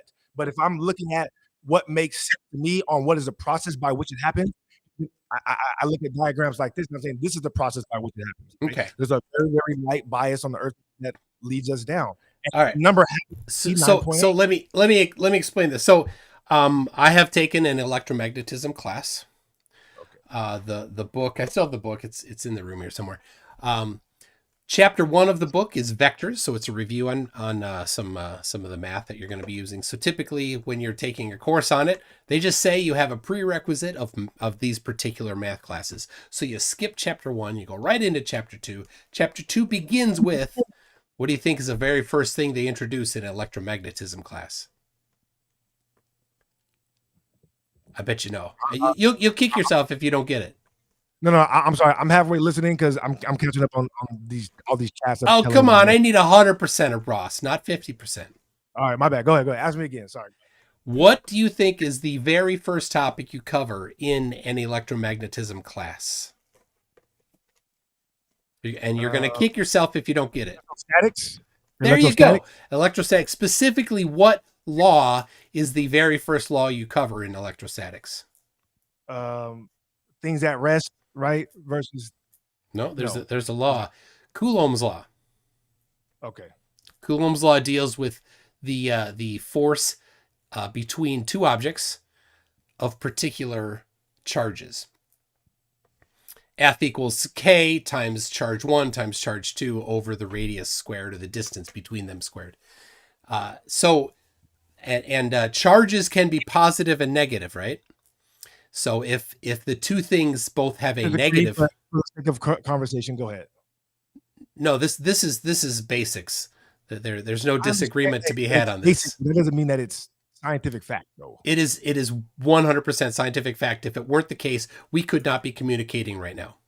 That's ridiculous. That's ridiculous. It is not ridiculous at all. That's a false dichotomy. It's not a false dichotomy. This. Let me make it clear. The computer you're using to talk to me on would not work if there was no such thing as positive and negative charges. Well, it would work if they were charge and discharge too. You're just assigning different names. You're just assigning different names. Or hot to cold. You're just assigning different names. And in fact, the diagram that is still on the screen, you're still showing those lines of equipotential are plus 100. Each of those lines is plus 100 volts. Right. So your own citation is showing plus that 100 and then they release down. Yes. So there's a voltage differential, and we call it a potential sometimes, a voltage potential, because there's a different in voltage. So anyway, so in Coulomb's law, you've got two positives, they repel. Two negatives, they repel. A positive and a negative, they attract. And if neither of them have a charge, there's no force between them. So two macro objects, large objects that have no net charge between them will have no electrical charge or electrical force pulling or repelling them. Okay, so then that's like the first half of day one. Then the second half of day one is we get in, you have to get into the good stuff. We get right into the electrical field. And you're showing right here an electrostatic field. That's what you're showing there. And the equation's a little more complicated. Don't need to get into it. But the important thing to remember is, just like with Coulomb's law, positive things, two positives repel, two negatives repel, a positive and a negative attract.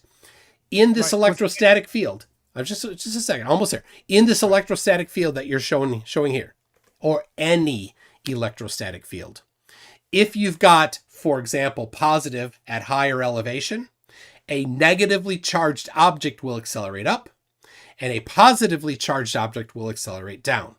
That's what happens in an electrostatic field. Okay, I have a question. The acceleration is directly proportional to the charge. Okay, go ahead. Isn't that basically how a Van de Graaff generator works? A Van de Graaff generator generates an electrostatic field, yes. Okay, so to me, right, that's proof, or at least evidence, maybe not direct proof, but to me that's evidence that the nature of what we perceive as gravity is directly tied to the electrostatic. But here's the problem, and you missed this part. Okay. In an electrostatic field where positive is up, a negatively charged item will accelerate which direction? it'll accelerate up. And it will accelerate up. That's right. And you Except- don't need if all other forces are eliminated, it will accelerate up if it has even a slight negative charge. And the amount that it accelerates up will vary based on the charge. If I'm not right, and I do understand that, right? And if I'm not mistaken, right, I believe that's what the guy was showing in that diagram with the large incoherent fields.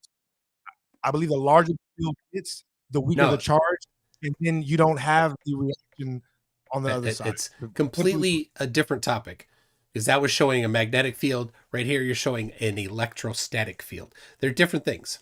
Okay, right. So, and I'm under the and that's where we got tripped up, because I'm under the assumption that they're based essentially the same thing. They're not. I mean, it would react exactly like that. Like either way. No, not at all. Because again, magnetism is dependent on the material. The reaction is dependent on the material. Electrostatics is dependent on the charge. Totally the material is dependent on the electrostatics, though. The material is oh my gosh, dependent on the electrostatics. That's my worldview. That's what I'm saying. No, I don't care about your religious faith. I'm just explaining how these things actually work in reality, and they've been tested for centuries. The electrostatic charge of an object in an electrostatic field is how it controls the direction and the magnitude. So if something in this field that you have on screen still has a negative charge, it'll accelerate up. And if there's no other forces, it will accelerate up. Unless we're actually in a magnetic field. Unless we're in a magnetic field. Which if we are, it would act exactly like we see it act in real life. Well, except it depends on the material. So if now there's two forces that you've described. We've got the electrostatic force and we've got the force due to magnetism. Hold on. Helium goes up. Helium goes up. So helium goes up. No, helium goes down. Huh? Helium goes down. When you control for buoyancy, helium goes down. Well, and I think that is the only thing that would affect the state, right, of things in that magnetic field. Like I said, but you're missing the point. You're still missing the point. To me, that just makes it click. The larger the field, right, the weaker the pull. So it gets to the point where both poles of the magnet pull down. All right, you're still confusing things. I'll remind you again. Magnetism depends on the material. Lead, which is one of the more difficult things to pick up if you've got a large collection of it. Lead is diamagnetic. An electromagnetic field or a magnetic field will repel. So if the Earth is magnetic, lead goes which way? Unless it's a large incoherent field. No. The incoherent field is nothing. You've already described it. An incoherent field has no net magnetism. So if the Earth is a magnet, why would it repel? Because lead is diamagnetic. It is repelled by a magnetic field. Okay. I would have to see that demonstrated. I need to see that demonstrated. You need to see lead being repelled by a magnetic field. You're telling me right now. Yeah, I'm again. This is literally middle school stuff. I'm not going to pull it up. No, I'm not going to pull it up. This is middle school stuff. If you don't understand this, you have much bigger problems, Ross. This is not that complicated. Lead is diamagnetic. There's no contention. There's nobody that argues that lead is repelled by a magnetic field. Your incredulity about it doesn't show that you're smart. It doesn't show that you're a skeptic. It shows that you're ignorant. I want you to explain it to me. I did explain it to you. Pull up and show me a diagram that makes sense, that shows like, look, if the Earth were what you're saying it is, this is how lead would act. You see? No, if the Earth is how you said it is, you are saying it's magnetism, not me. Yeah. So and then you're saying, well, that can't be true because lead will do this. I'm saying, we'll support your claim. Support your claim that lead will do that I will not be going. I will not be showing that lead is diamagnetic. That's too Let the simplistic. record show that you I'm would not. be I'm not doing that. This is not you being a skeptic. This is not you Okay. being a critical thinker. This is you being ignorant. Lead is I am- diamagnetic. I'm admitting I'm Lead. ignorant. There's I no have- question about that, and I'm not. I I'll don't ask need you. to support that claim. You don't need to support the claim. You're right. I do not need to support the claim that lead is diamagnetic. If you believe in claims that you don't have support for, then we know that's religion. That's fine. Oh no, But- there is support for it, but I'm not doing it. I'm not. You do a poll. Ask your own audience: is lead diamagnetic? I'll ask right. mine right now. I just know that when you ask me to show something, I have no problem pulling it up. Pull it right up. Show you. This is what I'm talking about. You see right here. A fifth grader can get it. A fifth grader can see what I'm talking about. All right. Feel free to go to whatever search engine you like and ask it: is lead diamagnetic? Or whatever source of information you like, and ask: is lead diamagnetic?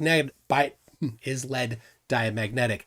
Ask Ken Wheeler. He will say the same thing. Lead is diamagnetic. Okay. And that's how we know, like I said when you started playing that video, that magnetism cannot be the cause of the downward acceleration, because the downward. Hold on. I said magnetism. Don't change. Don't swap in different words on me. Ross. Let me finish. I'm explaining why. And I'll finish. Let me finish, and then I'll let you explain, and you can go to the other topic. It cannot be magnetism because lead is accelerated up, and iron is accelerated, would be accelerated up, and iron would be accelerated down, and neodymium would be accelerated down really aggressively, and things like water, with slightly diamagnetic, would be accelerated up as well. If I'm not mistaken, Ken Wheeler said that magnetism, electrostatics, electricity are basically like describing different modalities of water. That's what I believe. Is like, you can call it whatever That's a different topic. Ask Ken Wheeler, is lead diamagnetic? He will say yes. Well, hopefully I get to talk to Ken Wheeler one day. That would be nice. All right. Like I said, I'm as far as and even Will in that video said this is what's going on. He said this is the Earth and everything has this reaction. But I mean that was all right. I'm gonna show here. I'll send it to you in Instagram here. Let's see here. Let me get it. Right. I'm pretty sure Ken Wheeler is just like straight up like, look, this is what the Earth is. Ken Wheeler will straight up say lead is diamagnetic, and you don't need but to. He also you don't. That it doesn't have the effect. It has that a you're different topic. A different topic.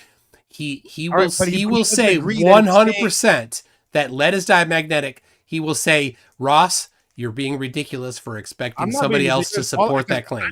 I never said it was or it wasn't. What I said was that you said you need pull it up. So here, lead would have effect I am magnetic. pulling it up. So I sent you the video. I'm showing it to my my people right now. I mean, if I need to stop screen sharing, I sent you. No, I sent you the list, the link. You can pull it up. Oh, it's on Instagram. Oh, that's the wrong kind of lead, Daryl Frost. It's graphite, not lead, PB lead. Oh my goodness! You meant to take graphite? I'm confused. So somebody in my live chat sent a video of lead being repelled by a magnetic field, but he showed a pencil lead, not lead the metal. Right. Not graphite. So all right, let's see here. We've got all right. I'll just send you this one.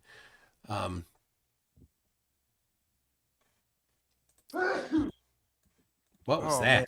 All right, I just sent you this one by Web Physics. I mean, you can go to Hyperphysics too, but Web Physics is another. So here you go. Diamagnetism. Materials such as copper, lead, quartz, water, acetone, and carbon dioxide are diamagnetic. These materials are very weakly affected by magnetic fields. To the extent that they are affected, they become magnetically polarized in the opposite direction from the magnetic field. If the magnetic field is not uniform, they feel a force away from the higher field region. So there you go. That's diamagnetism. Paramagnetism is things are slightly attracted, and ferromagnetism is where they're strongly attracted. Right. So I sent you that in Instagram. So there, pulled it up. So now, so go ahead. So I have shown that magnetism cannot be the cause of the downward acceleration. So go ahead. You did with not yours. show that it cannot be.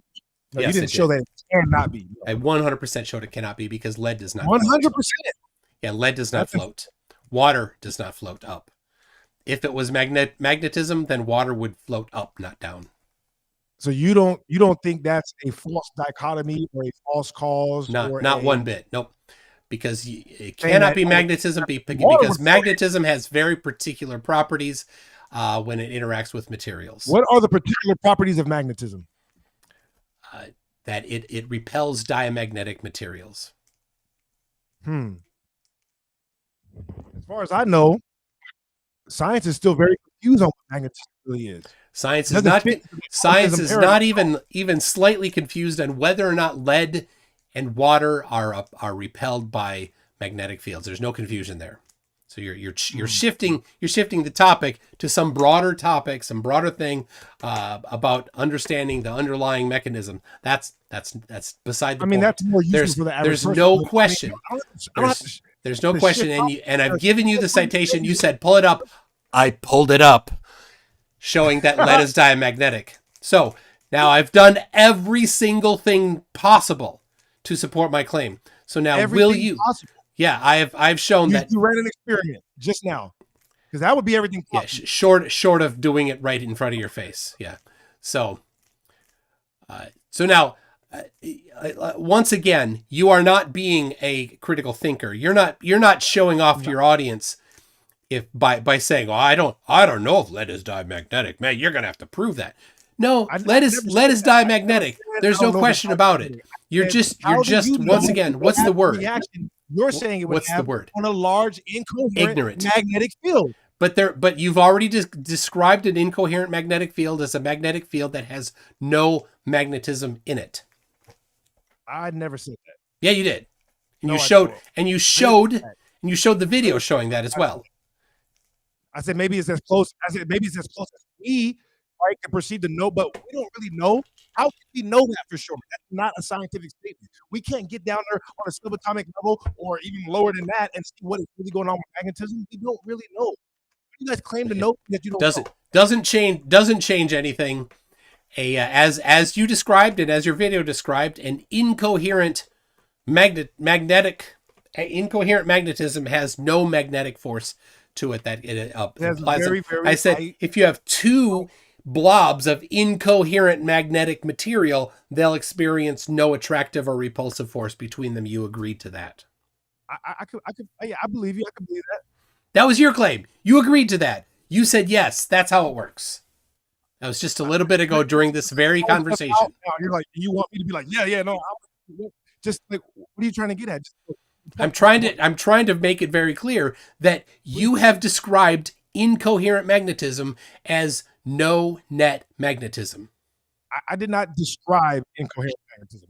I played a video that showed what is probably happening on the Earth and how we have a downward bias and how the poles, fields don't automatically make it shoot off the Earth, even though it's a big incoherent. But there's no downward bias.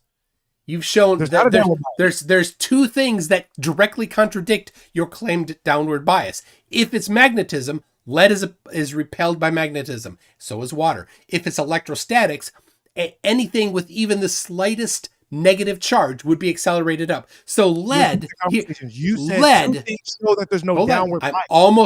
I'm almost done. You could have just waited just a little longer. My bad. Lead that is very slightly negatively charged would be repelled by the Earth's magnetic field and be accelerated up by the electrostatic field of the Earth. Yet lead is not. Okay. All right. Well, look, as far as I know, is this true right here? This helium balloons go down in the vacuum chamber? That's correct. Okay. So what does that mean? Helium is matter. Yeah, yeah. Matter has mass. Mass is accelerated down. Right. So how does a vacuum? Oh. I get what you're saying. So you're saying that is that then remove all of the charge? Because you're saying there's no electrostatic charge. A vacuum chamber removes the air. Oh, so basically the helium is is lighter than the air. The air carries it essentially. Yeah, right? air has mass. Helium Right. has mass, and air has more mass in a certain amount of area than helium does. So it's a fight between who has the most downward pull between air and helium, and air wins. And so air says, I get to sit here, you got to go that way. That's it. Very interesting. Very interesting. So what holds the molecules of the air together in the molecules of the helium? Covalent bonds a lot of the time. What holds them together? Covalent bonds. Covalent bonds Yeah. hold them together? Yeah. So like what holds the two molecules of nitrogen together? Yeah, they're bonded. They're bonded together. Same with oxygen, O2. Same with carbon dioxide. Yeah. But what holds them together? I already answered. So what is a covalent bond, and how does that? What is a covalent bond? It's a chemical bond between atoms. So it sounds like you're telling me what it is, and not telling me how it's held together. Yeah. Did you take chemistry in high school? I just want to know how the bonds are. To tailor my answer, I want to know whether or not you have the background in the topic or not. If you don't have the background, I'm going to have to answer slightly differently. So did you take chemistry in high school? I want to know about the force that holds them together, the actual force. Just answer my question so that I can know whether or not I need to go back to middle school, or if I can talk to you like a high schooler. You can talk to me however you want. I won't take it personal. I'm going to have to talk to you like a kindergartner then. Okay, that's fine. Okay. That's fine, So then I'll talk to you like a kindergartner. Okay. Molecules are attracted to each other, and they're bonded to each other through bonding. That's all. What's the force that makes them attracted to each other? I'm talking to you like a kindergartner. Right. So A kindergartner doesn't have the background to understand how covalent bonds work. Okay. Well, it seems like you're devolving a little bit. I just want to know if you have an answer to what the force is that is keeping the molecules together, creating the bond. What's creating the covalent bonds? I said, what's keeping them together? You told me covalent bonds are. Yeah. That's what they are. They are covalent bonds. What force is keeping the covalent bonds together? Facty gave a really good answer, kindergarten style. It's because they are in love with each other. What the? When two molecules love each other very, very much, they become a bonded pair. Oh man! All right. Look, Ross, if you're not going to even let me know whether or not I can speak to you as if you have the background in chemistry, which the fact that you don't know what a covalent bond is tells me that you don't have the background in chemistry. So I guess it was a little bit redundant asking if you had taken chemistry in high school. Clearly, you did not.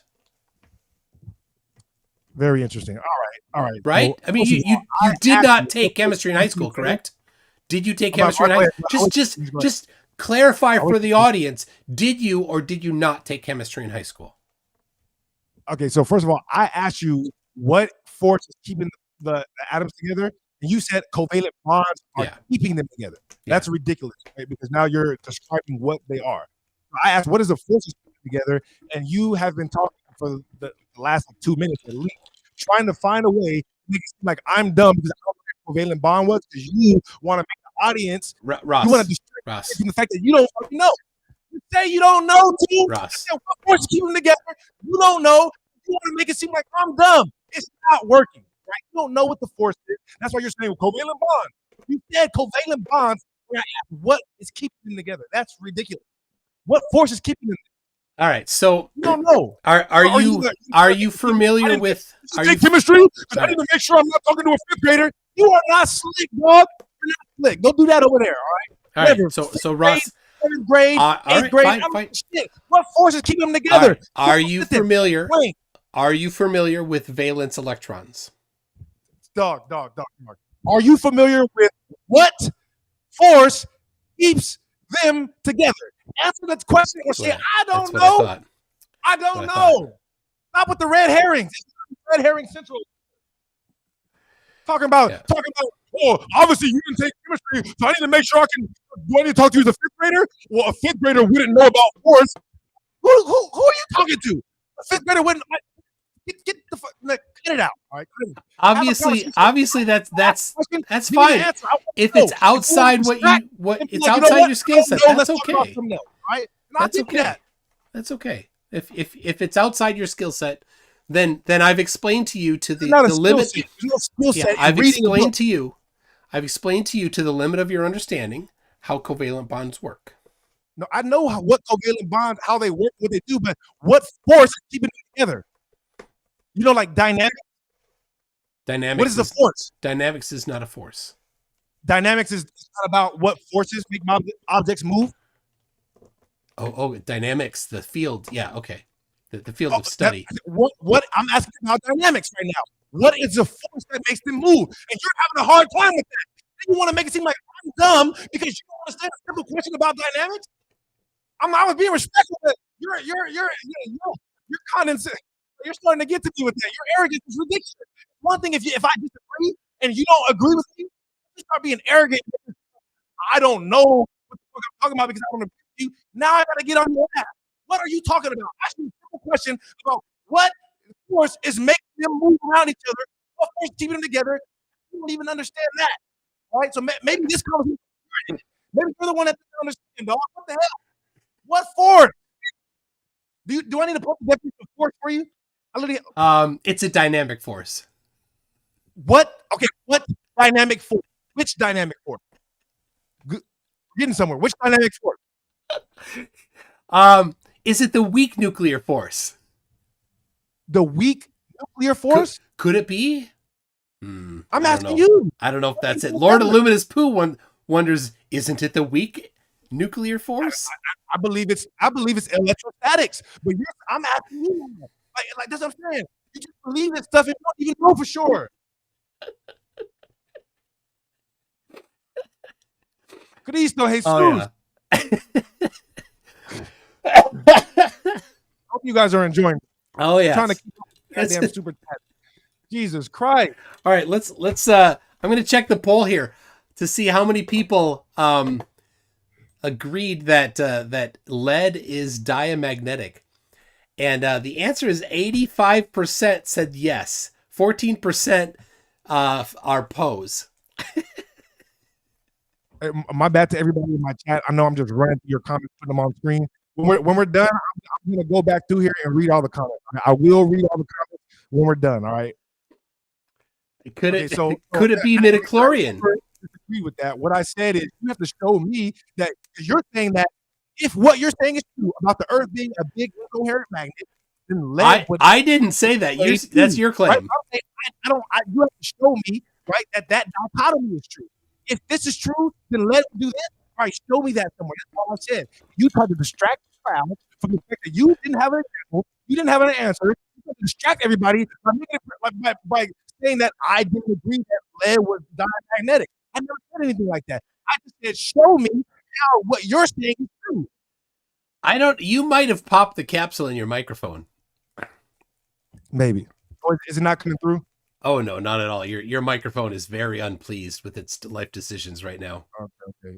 Is that a little bit better? Yeah. If you don't yell constantly, it actually comes through. I turned it down. Sorry about that. Okay, L says Toon had to have meetings with this guy to plan out this level of Poe. No. Yeah, for everybody out there to know that, you know, I don't think so. Make it entertaining a little bit, get some laughs. You feel me? You don't mind being the heel. We can get some entertainment going on here. All right. If you guys, all right. So watch let's do this. I covered how the downward acceleration could not be magnetism. You eliminated that it could be incoherent magnetism because incoherent magnetism doesn't attract things that are also incoherent, and it can't be electrostatics. So So now we're back around to the question, what is the cause of the very specific magnitude of the 9.8 meters per second squared downward acceleration? Yeah, well, there's a bunch of causes. Most of it is density and buoyancy, like you guys described with the vacuum. That's most of it. I none of that came through. Fuck. Your microphone is, I think your microphone is like, that's it. I'm done. I'm done. Goodbye, cruel world. Too much goodness. Hello. Is that better? No. I dude, if it's that close to your mouth and then you yell, that's gonna be it. That's gonna be the end of it. It's gonna implode right in your face, and it's just gonna be like Daffy Duck when Elmer Fudd was duck hunting. Remember duck season, wabbit season, duck season, wabbit season, that one? And then Elmer Fudd puts it up to Daffy Duck's face, and then his bill's around the back. That's gonna be you if you yell into the microphone when it's that close to your face. All right. Well, yeah, I definitely need to get a better mic. Number one, I'm gonna try my best not to yell, but you got to stop with the Dunning Kruger. You got to stop. Calls. That's all on you, buddy. Dude, you're like Dunning Kruger. It's like, well, I'm saying this, and if you that means you don't understand it. That's crazy. That's crazy. I can understand what you're saying and not agree. Yeah, I mean, look, that's what I have to yell because I'm like, look. People start taking your kindness for weakness, after a while. So this is just, look, I need you guys to understand, right? That just because somebody says something and you don't understand, it doesn't mean that they're right because you don't understand. Right? Sometimes I read sentences and I have no idea what they mean. So you know what I do? I read them a few times. I look at what the word means and I learn. If you don't know what something means, don't just memorize it and repeat it like most of the people on the tunes guys do. Read words, memorize it, repeat it. If you don't know what something means, look it up and then verify that it's true. Right. Okay. Still curious about what causes the downward acceleration. I already gave you the answer, dog. I gave you the answer, and I pulled up an example. But I tested it. But we went through it. None of it works. It does work. What do you mean? Because slightly negatively charged lead would be accelerated up, not down. It'd be super easy to pick up. Your positive claim. What's my positive claim? That lead would act this way in a large incoherent magnetic field. There's no such thing as an incoherent magnetic field, as you described. It doesn't exist on a large magnetic surface. But remember earlier in our conversation when you said that two lumps of material that are both incoherent, they will not attract each other, right? Remember that? And I said, I can't disagree with that. I don't know. But I said word for word. You don't know? You said blah blah blah blah blah. I'm like, I don't know anything about your weird. That's your claim, not mine. I'm trying to clarify your claim. Listen, it's not going to work. You're not going to back me into this. I am never admit that I know things I don't know. I'm never going to learn. If I misspeak, I will say excuse me. But if I don't know something, I'll know. And if you ask me something, I'm going to give you the answer, and I'm going to pull it up, show you an example of what I'm talking about. All right. Let me. I'll back this up. I was a little coy with that incoherent magnetic field stuff. I'll just make it clear. Iron, and I did mention it before in passing, but iron that is not magnetized is incoherent. All of the molecules are randomly positioned, and so a hunk of iron and another hunk of iron near each other do not experience any attraction or repulsion due to magnetism because they're both incoherent. When you take a magnet, a permanent magnet, you bring it near iron, being ferromagnetic, will be attracted to that field.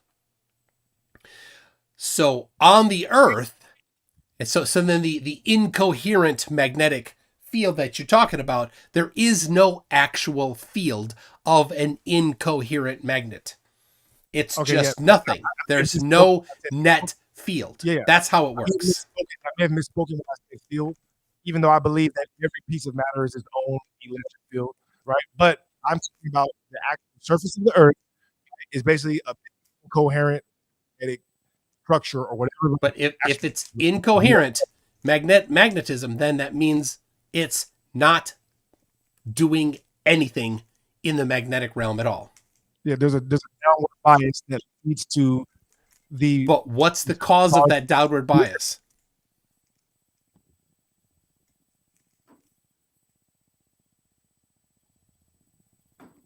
And again, go ahead. What causes the downward bias? The whatever causes I don't know, physics to be what it is. Get into the realm of now. This is philosophy now. Right? What causes it?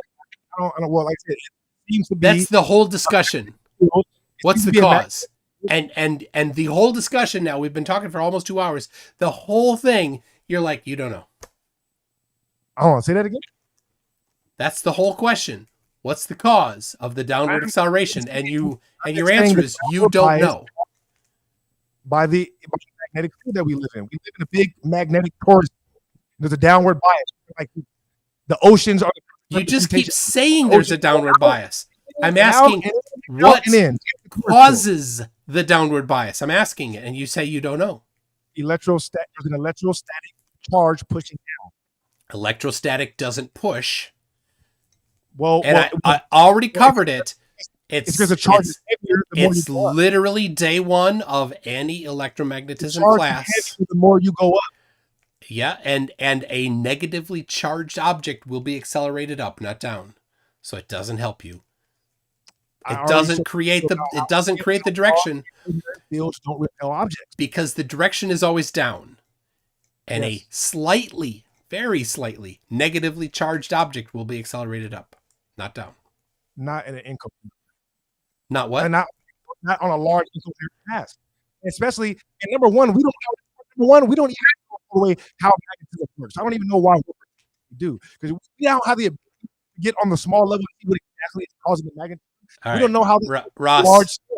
We have no idea on large scales. Ross, your microphone is toast. Huh? Your microphone is completely destroyed. Oh my God. Ask your audience. Do they not hear you? I believe you. Every other word is just muffle. Yeah, it's not. His audio is being gated due to his noise cancellation since he's not using a headphone or earpiece. Oh, I guess okay. Yeah, he probably could fix it by shutting down his speakers. You mean by using earbuds? Yeah.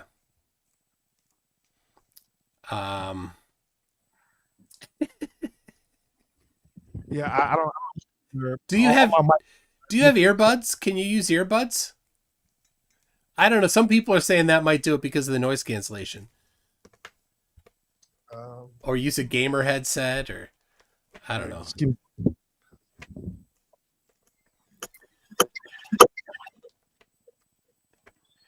BT Tony says, we have done experiments on the influence of gravity on neutrons. What charge are neutrons? Ooh. That's a great question. Well, anything that's electrically neutral is, and any macro-sized object that's electrically neutral, the same thing, right? Where there's an equal number of electrons and protons. So, yeah, he doesn't. Yeah, it's a good point, Demonic Leprechaun. He doesn't need speakers since he doesn't listen anyway. I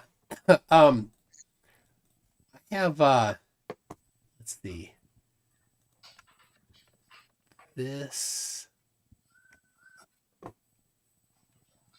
one here. I was reading this one earlier because he has a particular. This is from December last year. Published in December, I think. Published online in September, but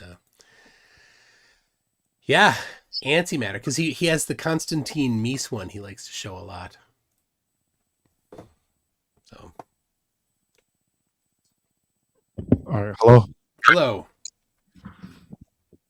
Is that better? We'll see after you talk a little bit. Test. You know what? It's probably the microphone. Oh, I can hear it. Did you turn off so that the speakers are not being used? Yeah, no. Brenda, I haven't gotten to any of them yet. I have a bunch of them backlogged, Test. so I'll go through them for sure. All right, so Test. I don't know. I'm not feeling positive about this. Test. So last week he was on the after show with Matters Now, and he was using a wired earbuds, and those got destroyed. Poor things. Honestly, it's just me yelling about it. I have a ridiculously loud voice already, and it rumbles. When I get excited, I turn into Gordon Ramsay. Yeah, it's still clipping. It just turns itself off. I hear it a little bit. I'm trying to.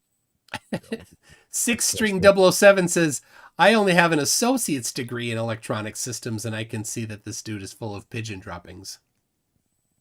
That was very sophisticated.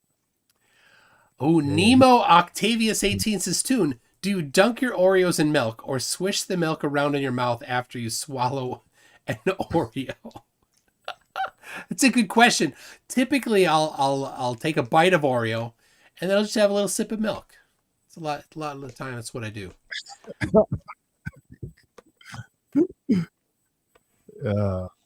I can only assume it's just the mic. Yeah, that mic is. Do you have noise? Do you have noise cancellation that you can turn off in? I know you do.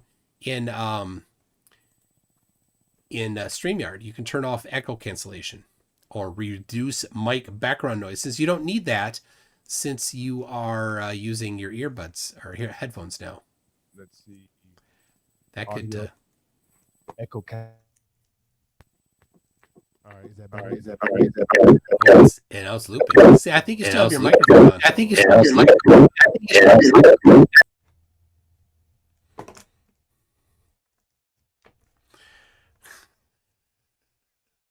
It's going crazy. I turned it off, but it's going crazy. Oh my gosh.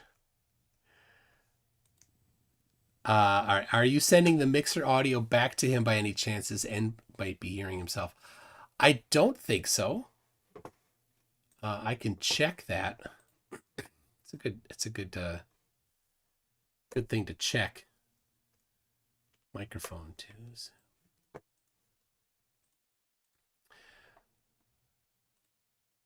All right. Can you hear me?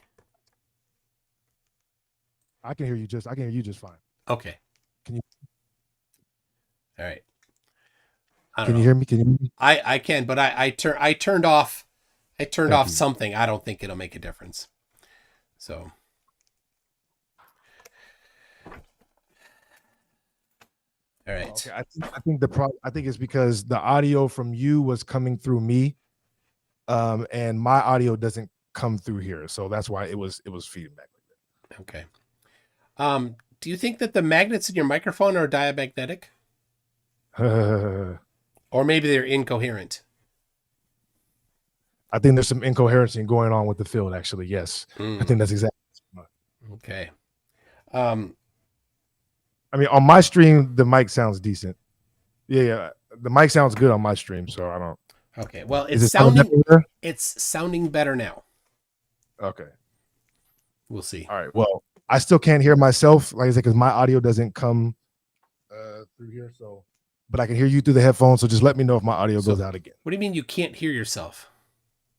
For some reason, I have not been able to figure out how to get my audio to come through my own speakers. So when I talk, I turn that down. That's annoying to hear myself. Okay, yeah, well, that's how I've been streaming. So I don't know if my audio is good until 10 seconds later when I check it on my actual stream. Okay. Either way, we're obviously not going to come to any conclusion on that. Like I said, a lot of this is theoretical anyways. You know what I mean? We have no way to get down there and figure No, out exactly what's going on with magnetism. No, We can no, only no, guess not at all. from- None of what we've talked about so far is theoretical. Measuring the force applied to lead by a magnet is not theoretical at all. Why that's happening at some lower level, that's theoretical. But whether or not lead is repulsed by it is not theoretical at all. It's 100% empirical. Yeah, I won't disagree on that then, but I will disagree on us examining scientifically what we know is actually causing it and coming to conclusions and being arrogant when other people want to challenge the conclusions, even though we don't really know. Yeah, ourselves. you are being arrogant about it. Yeah. I'm saying I don't know at the end of the day. I give you my philosophical inquiry, but you're the only one that's saying that, oh, well, if you don't agree with that, must mean that you don't understand it. That's insane. I understand it, but I know that at the end of the day, what you you're saying is that you don't really know. You very clearly don't understand it. You thought it was. You thought you'd be smart by questioning whether or not lead was diamagnetic. You weren't questioning something. I didn't question that. I said, show me did. evidence. That's questioning it. That's how you question it. But I didn't question whether or not it was diamagnetic. I said, would it have the effect you're saying it has on a large, incoherent plane? Would it have that effect you're saying? And you mean an incoherent magnetic field or an incoherent plane? An incoherent mass, but I'm calling it a plane because that's really what we live on. That's your assertion. That's your assertion. Which is outside of what we've talked about at all today. But again, you're now redefining your own definition of an incoherent magnet. I'm not redefining my own definition of it. I am speculating on how it works since nobody else knows at the end of the day. People do know. People know. It's well understood when you take a large number of magnets and randomly orient their poles that their net magnetic field is nothing. It approaches nothing as you get larger and larger numbers of them and smaller magnets. It's basically how the Earth works. How it like moving from 50 meters up all the way down. It's pretty much exactly how the Earth works. So I'm inclined to believe that that's what it is, especially since we haven't found. But it exerts no force. It exerts no magnetic force. That's the force that's the from thing. Above. The force comes from above. No, it's just as an electrostatic field. So there's no direction to an electrostatic field.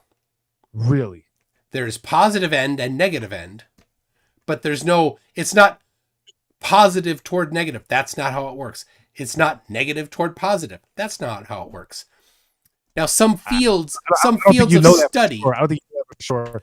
Some fields of study. Hold on. I'll explain this to you so that you understand. Some fields of study use for convenience a direction, right? Electrons in a wire are the things that we say are moving instead of the positive charge. But when they manufacture semiconductors, rather than having the positively doped semiconductor, they'll use a negatively doped semiconductor because it's easier for the holes to move than the electrons to move, and therefore they think the switching can be faster. A lot of that is pseudoscience because have we ever even directly observed the electron? It's not pseudoscience at all. Have we directly observed the electron? That doesn't make it pseudoscience. You don't know what pseudoscience is. Well, pseudoscience is something masquerading as science. So if you're pretending like we've directly observed something and we haven't, that would make it. Not one bit. That's not at all. That's not at all. Your face might be in the dictionary definition right now as pseudoscience. It might have you in there. Yeah. I'll pull up. Let's see. You didn't answer my question though. Have we ever directly observed the electron? Well, define what you mean by directly observe. Directly observed? Do you want me to define directly observed? Yes, that's what I asked you to do. I can ask you to define it again, but you're just sea-lining. I'm a fifth grader. Directly observe means. Okay. All right. I'm the fifth grader, right? No, not that high. Right. So either way, directly observe would mean to see, record with instrumentation. This is just me pulling it out of my ass. I'm not looking it up on Google. I'm just record with instrumentation. I don't know certain shit, but you don't know what observe means. Have we ever directly observed it? With instrumentation, yes, absolutely. How did we So, do that? All right, I'm going to show you. Let's see here. All right, can I share a screen here? Oh, yeah, I will. Yep.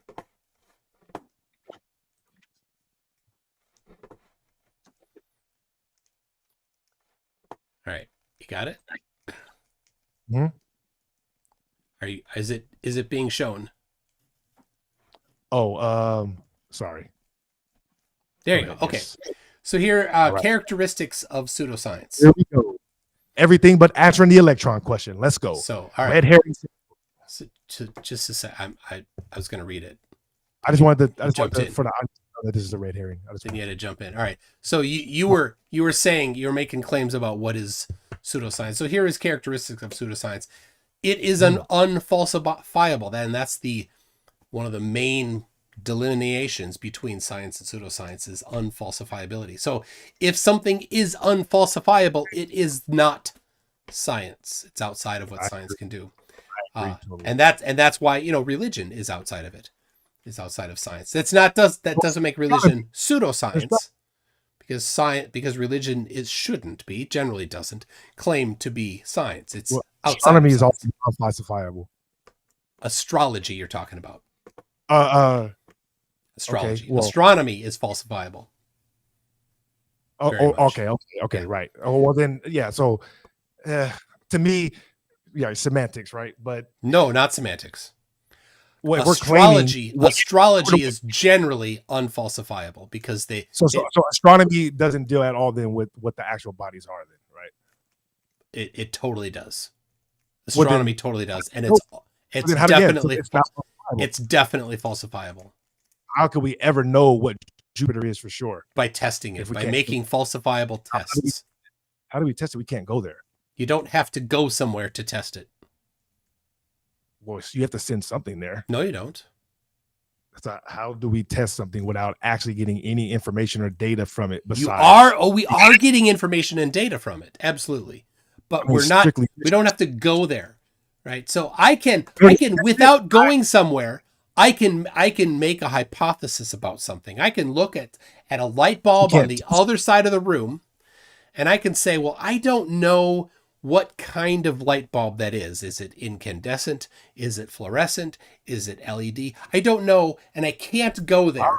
But I can. No, it's totally falsifiable, because I could say, well, I know things about incandescent bulbs. For example, the Fraunhofer lines that an incandescent bulb will output. And so I could test the Fraunhofer lines of that incandescent bulb, or that bulb, to see if it matches and what an incandescent bulb would do. I test that, I say, oh, nope, they don't match. I have falsified the hypothesis that it's a incandescent bulb. Let's do it again. Let's test it to see if the Fraunhofer lines match the Fraunhofer lines of a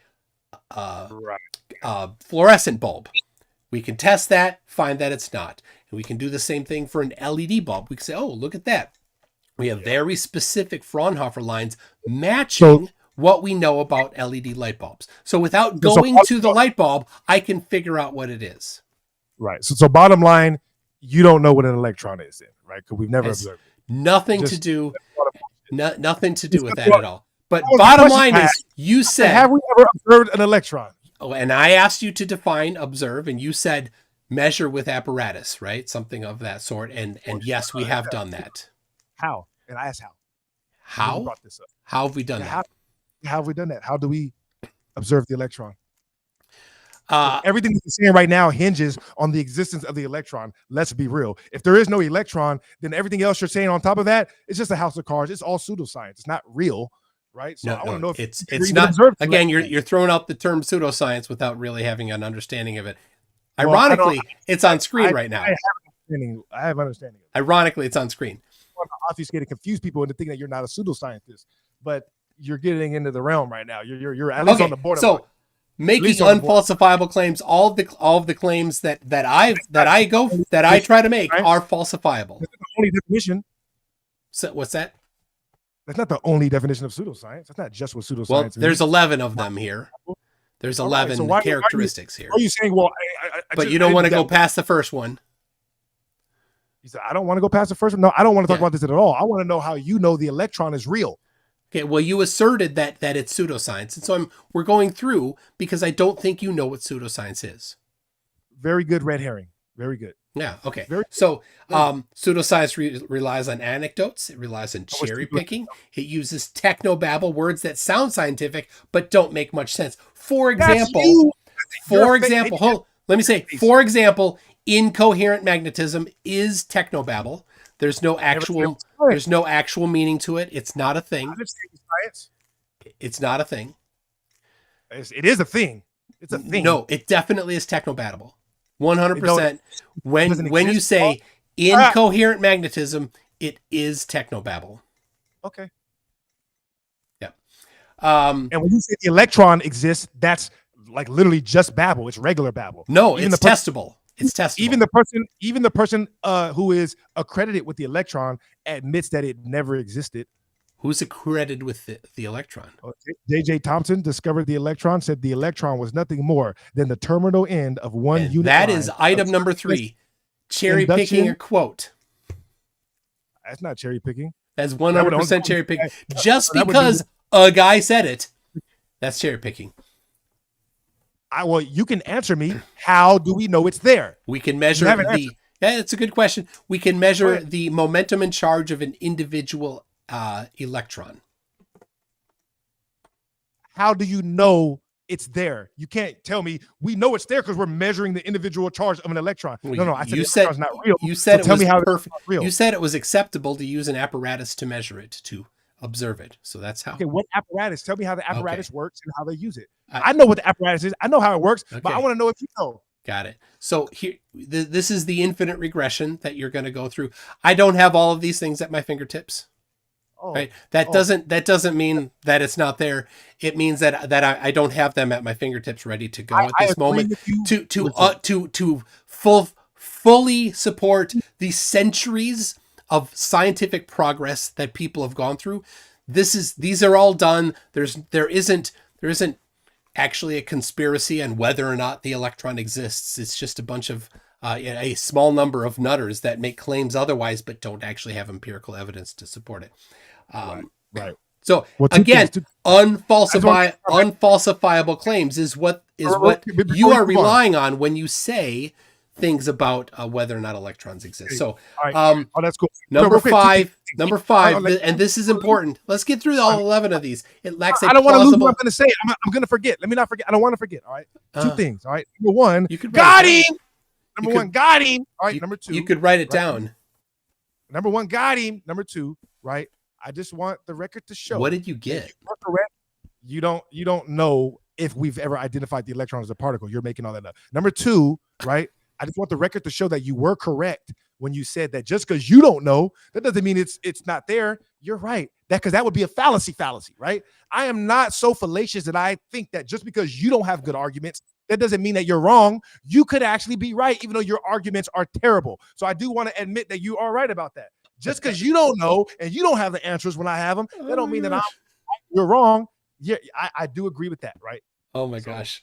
Now, go ahead. Yeah. Copper and quarter. Everybody, man, come on. Okay. This is not the classroom. Lacks a plausible mechanism. And that was, in fact, the plausible mechanism is the one thing that was to be the topic of this whole discussion. The plausible mechanism for the downward acceleration. Unchanging, it doesn't self-correct, makes extraordinary or exaggerated claims with insufficient evidence, proclaims certainty, talks of proof with great confidence, commits logical fallacies, arguments contain errors in reasoning, lacks peer review. Lacks peer review goes directly to the public, avoiding scientific scrutiny. And 11 claims there's a conspiracy to suppress their ideas. Well, I will say that I can't believe you sat there and read this. This sheet is burying you. It just like gave your whole playbook. It's like it's talking with confidence, saying they know this. But like that's how I felt when you sent me that article. I'm like, why would you do this to yourself? This is literally like you're using logical fallacies. When I don't know something, I say I don't know, right? And I also admit what logical fallacy do you think I used? Well, a bunch of false causes. a bunch of false dichotomies. Well, give me a very specific example. If there's lots of them, it should be easy for you to lead get a specific You're right. example. The lead example, right? You said that can't be true because if that were true, then lead would do this. That's literally a false dichotomy. That's literally just a description of how things work in reality. Well, you don't know that for sure. I You do. don't have a grasp on reality. I do. Who I you do are? 100% know for You're sure a liar that right now. lead Don't even have is. a full grasp on reality. How are you the only one in the whole world that knows exactly what's going on? I'm not. There's an awful lot of people that understand fully that lead is repelled by a magnetic field. That's not a false cause. That's not a fallacy. That's simply describing reality. Well, you're describing reality from your perspective, but as we know, trains don't really touch in the distance. That has nothing to do with lead being repelled by a magnetic field. Dimensionally, you'll see how it connects together. All right, it connects. And there's the technobabble again. All right. Well, I there's no babble. I said if your mind works 10-dimensionally, you'll understand how it connects. I'm talking about everything 10-dimensionally, technobabble. Everything you personally visualize doesn't necessarily adhere to reality. That's why we run experiments and we don't just trust observations. Something cannot be a science. Matter of fact, let me ask you this. Do you think something can be a scientific theory without experiments? A scientific theory without experiments? A theory is backed up by experiments. So the answer is no. We agree on that then. All right. So then which experiments backed up Einstein's theory of relativity? Which experiments? Special or general? Special. Michelson-Morley. Backed up? Yeah. This has to be the greatest level of cognitive dissonance I've ever seen. Backed up? How did that back up? He basically started creating the theory because of Michelson and Morley. So how did that back up? He created the theory to get rid of the fact that Michelson and Morley was destroying their paradigm. How did that back up? Michelson-Morley did not destroy their paradigm. So let me explain things. I'll go over 4 things, so don't interrupt. When I get to the fourth one, you'll know. You'll know. Okay, 4 things. Ready? Number 1, Romer measured the time difference. 1 sentence, and you interrupted. I said I'm listening. That's all. 1 sentence. You couldn't even just hold your mouth to not tell me that you were listening. You don't need to tell me. You don't need to tell me that you're listening. You show me you're listening by not talking. I believe you didn't have nothing to say. This is a trick when people don't have nothing to say. They're like, "Oh, he interrupted me. This is my chance." Just say what you're gonna say. I bet the people in the audience can even point to the web page that I'm going through in my head right now. Can anybody in the live chat link the web page that I'm talking about? I bet they can. Okay, I'll go through it again. So don't interrupt again. I'll put up my fingers as I go through each of them. Number 1, Romer measured a difference in the time of Io being obstructed by the shadow of Jupiter's moon, and the difference in time between when Earth was near Jupiter and when Earth was far from Jupiter. Number 1. Number 2, James Bradley measured stellar aberration. That's a shift in the position of the stars, dependent on where they are in the celestial sphere. The shift was all stars were shifted by the same amount when they're in the north or south pole of the celestial sphere. They do a circle. When they're on the equator, they do a line, and everywhere in between, they do an ellipse. Number 3, Vogel and Schneier measured the change in the radial component of the color of light, dependent on the time of year and the direction that the Earth is moving around the sun, whether it's a blue shift or red shift. And number 4, Bessel and others measured stellar parallax, where some stars, not all stars, shifted 6 months apart in relation to other stars in view. Those 4 things are how we know that the Earth is orbiting the sun. Einstein, right here, mentions in chapter 16 of his own book, published in 1920, 2 of them. I added 2 more.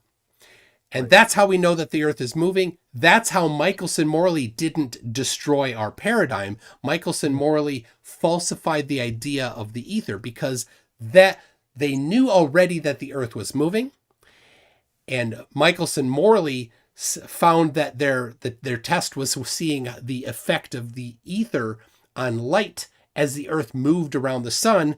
They found none. That didn't falsify the movement, that falsified the ether. There you go.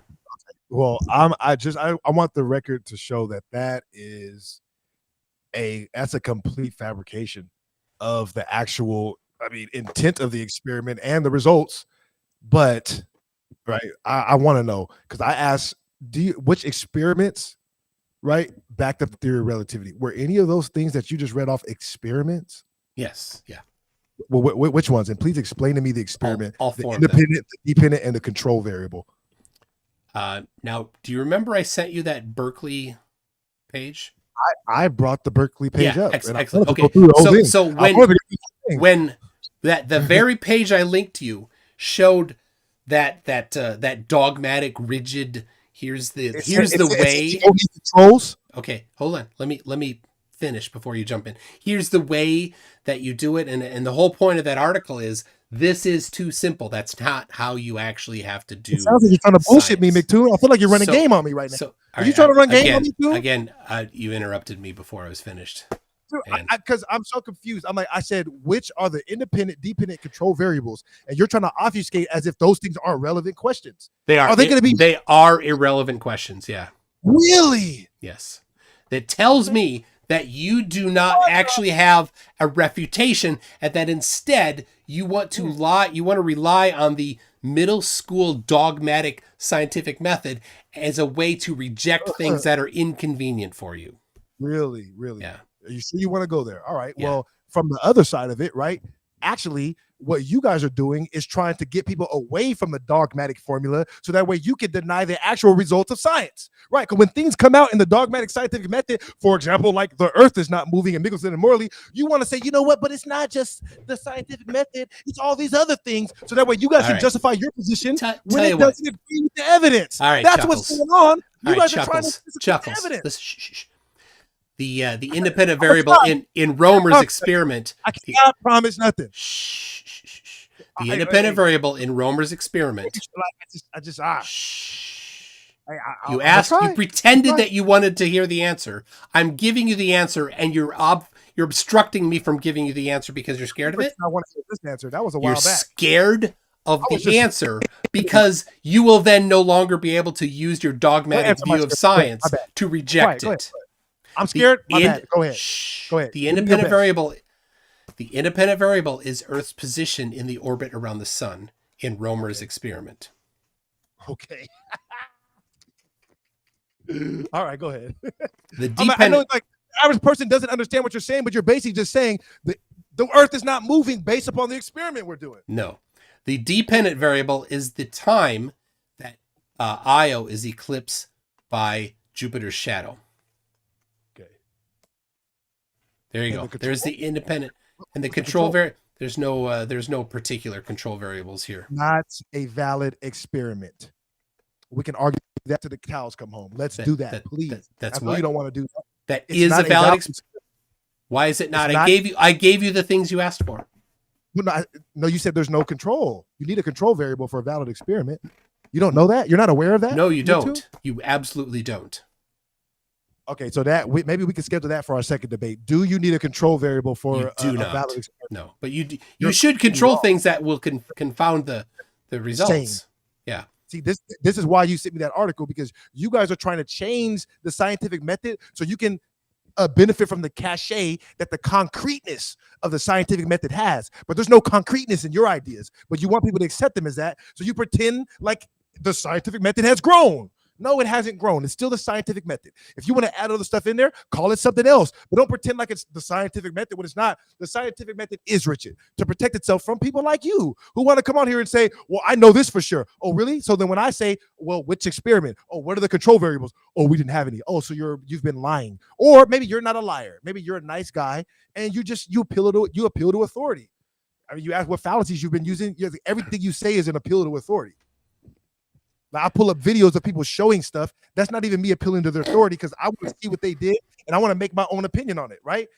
That's not right. If I said this person said they this is a good question. Who? Myself, name be the in a pill to- person. Name the person who invented the scientific method. Well, I don't know if he invented it, but is it Francis Bacon credited for it? Oh, he didn't invent that one that you want to talk about. Well, he also narrow Baconian inductivism is what it's often called. And no, that's not what the scientific method that you posted there. Well, I mean, for me, I'm really more concerned about observations and experiments, right? Because if we can see something and control, now you don't want the scientific method. So when it's convenient for you, you want to pretend that you want the scientific method so you can reject things that contradict you. But now, you don't want the scientific method. Now you just want things that we can observe. Well, we can observe the time that Io is obstructed or eclipsed by Jupiter's shadow. I agree, but we don't know what's causing it. Yes, we do. How? Without control variables. The difference in our position. I'm gonna give you the benefit of the doubt and say that you're just a nice guy, and you just believe the person that told you this lie, because this was a lie. How's it a lie? How's it a lie? What's wrong about it? Just so the average person understands, right? If I'm tracking what like the moon moving the tides, right? The moon and the tides seem to have a correlation. The only way I can know that the moon for sure is moving the tides is I have to have a control variable. I mean, I would argue that the fact that lakes don't move with the tides, right, is kind of a control variable. But do they now? Yeah. Oh, do they? Yeah. I wasn't aware of that. I would love for you to pull it up. And what will you say when I pull it up? Pull up lakes moving with the tide. Yeah, what will you say? When I will say, wow, I had no idea that this video was out there. Let me go do more research on this so I can be more informed. Well, it's not a video. Oh, so nobody's ever seen this happen. That's what you're saying. No, that's not what I'm saying. I'm saying it's not in video form. Turns out that science isn't primarily done by videos. Fake videos for stuff. How would they not have a real video? Like, they don't even have a fake video of this? It's not done in video form. Most science is not done in video form. Did you not know that? Sure. Yeah. Well, videos have only been around for so long, so most science comes in video form. Got it. All right. Let's see. I have I will have it here. Just give me a second. I just want to say while you're looking at it, I knew for a fact we weren't going to get to not even half of my resources. I'm sure you're familiar with the Run Z Cal debunking of Einstein. You have no idea how bad I want to go through. I spoke to him on the phone. And what did he? Oh man, he laughed about it. He was like, "Dang, you just don't get it, dog. No, Einstein's done." That's not what he said. I asked what he said. That's not what he said. He laughed. He laughed that people are still on about that. I asked if he wanted to talk to me about it. He's like, no, that's in the past. Yeah, he's like, why would somebody be so dumb to think that Einstein hasn't been debunked already? It got debunked in 1933, and then before he did it, it was debunked mathematically. No, who mathematically debunked Einstein? I got you right now. Hold up.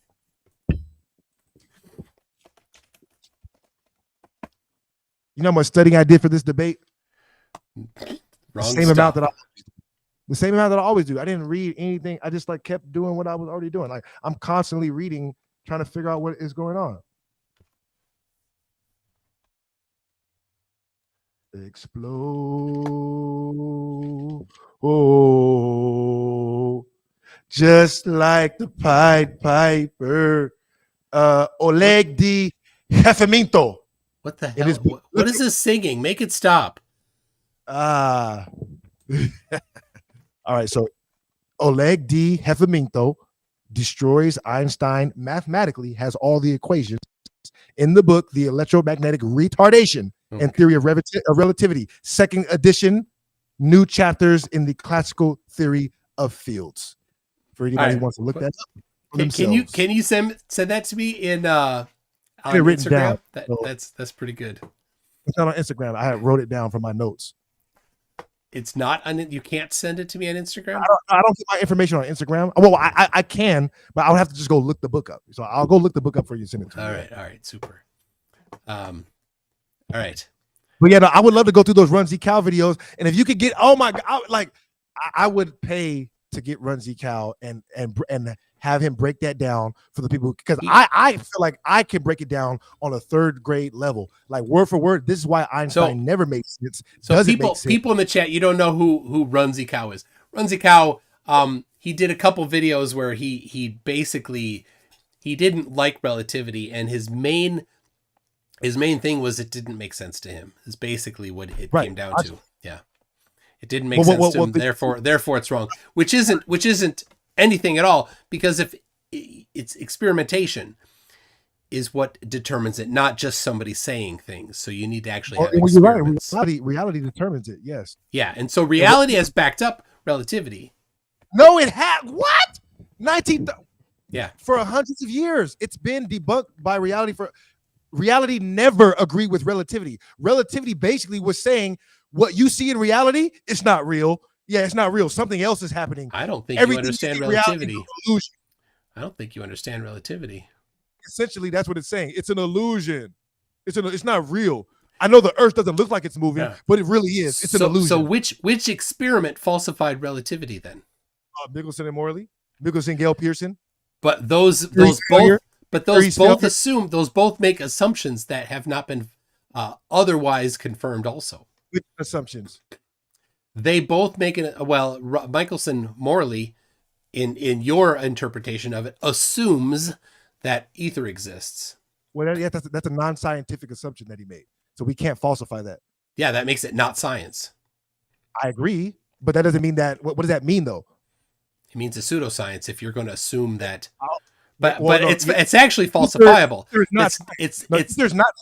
You're right. It's complete. Not at all, actually. The hypothesis. I agree. But the hypothesis of luminiferous ether is testable. It's testable. Michelson Morley was testing for luminiferous ether. No, they were not. They were testing movement through the ether. Movement. Why are you being dishonest? Pull up the original prompt. It says we're testing the movement of the Earth through the ether. The movement. So there's Have you? They didn't falsify ether. You could have read it. You could have just read it. I don't have to read it because I know what it says already. I haven't read it in years. I've been known that. Everybody knows this. It's falsified. Everybody knows this. All right, here we go. Well, except you apparently. All right, there it is. Can you? All right. Yep. So this is Michelson Morley's paper here. Okay. So here we go. Here's the title. The title is On the Relative Motion of the Earth and the Luminiferous Ether. So they're testing the relationship between them. What? They're testing the relationship between them. Exactly. Yeah. So the discovery of the aberration of light was soon, and that's James Bradley 1727, was soon followed by the explanation according to the emission theory. The effect was attributed to the simple composition of the velocity of light with the velocity of the Earth in its orbit. So that's confirming, they're mentioning that they've previously confirmed the motion of the Earth. That's the input. How did they previously confirm that? I'll read it again. The effect was attributed to the simple composition of the velocity of light with the velocity of the Earth in its orbit. That's how. So they're assuming that the Earth is orbiting, basically. No, they're referencing the previously done experiment by James Bradley. And what was the experiment? How did they prove that the Earth was moving through James Bradley? All right, now I'm not aware of that. Once again, let me. Well, it's right there on the screen. The paper that you wanted to talk about. I heard you the first and second time. I can read it myself. Once again, I will refer. Yeah, I'll refer again to the which one is it? Just say you don't know. I already explained it. I very much know. So it is item 8. So item 8 of the pseudoscience characteristics is talking of proof. So when you talk of proof, you make yourself a pseudoscientist. Anyway, so the discovery of the aberration of light. So here we go. Listen up. The discovery of the aberration of light, specifically talking about James Bradley 1727, was soon followed by the explanation according to the emission theory. The effect was attributed to a simple composition of the velocity of light with the velocity of the Earth in the orbit. So this is describing how they're certain that the Earth is moving around the sun because of previous experiments. Yeah, but they're just saying that though. There's no proof of that. I No, don't James believe- Bradley 1725 is how it was done. That's I will that's pull when that they- experiment up and show us how that proves the Earth isn't moving in. Pull it up. And I almost don't even want to do you like that because I know it doesn't prove it. It's just like, whatever. But go ahead, make it like bury yourself. How did they prove the Earth All right. was Here Jesus we go. Christ? All right, here it Explain is. this in- 1725. Yes. A letter from the Reverend Mr. James Bradley, the Okay. civilian professor of astronomy at Oxford. Okay. So he's a pastor. To Dr. Edmund Halley. That sucks. What? Your only proof is coming from a religious man. But go ahead. No, he's a scientist too. Oh, that's great. But he's a religious man as well. He's both. Yeah, he's both. That's All right, so pretty why'd you say no? Why'd you say no when I said that? You want to pretend like I was being incorrect? I didn't Just say give me no. that. I was correct. I You said said he's no. a He's a scientist. scientist too. Yeah. Nah, All right. yes, all he's right. a scientist. So here you go. It's a 25-page paper. Yes. And so in this paper here, he goes over the aberration of starlight. He was what he was looking for, how he pointed to what particular star, the days he did it, and I think he has Observations. a few some measurements. So they put a 20. Let's see. Kind of a little more than half the length of this. So I think it was a 24.5-foot telescope that they put in a chimney. I'm getting a little feedback from your microphone. I don't know if it's going through your speakers again. It must be going through your speakers, because if it's coming through just your headphones, I wouldn't be getting it. All right. So they mounted a telescope in a chimney. This is in England. And let's see here. Let's find some of the particular details. There you go. So here, There's a famous quote by Einstein that I love that says, if you can't explain it simply, you don't understand it well enough. I'm explaining it simply right now. Oh, okay. It's a complex topic, and the kindergarten level that I'm shooting for is a bit low for it, but I'm doing my best. Oh, I mean, that's a good excuse for not being able to explain something as clearly as you might I'm want, literally but- explaining it, and you're stopping me from explaining it every time you Okay. interrupt. All right. Okay.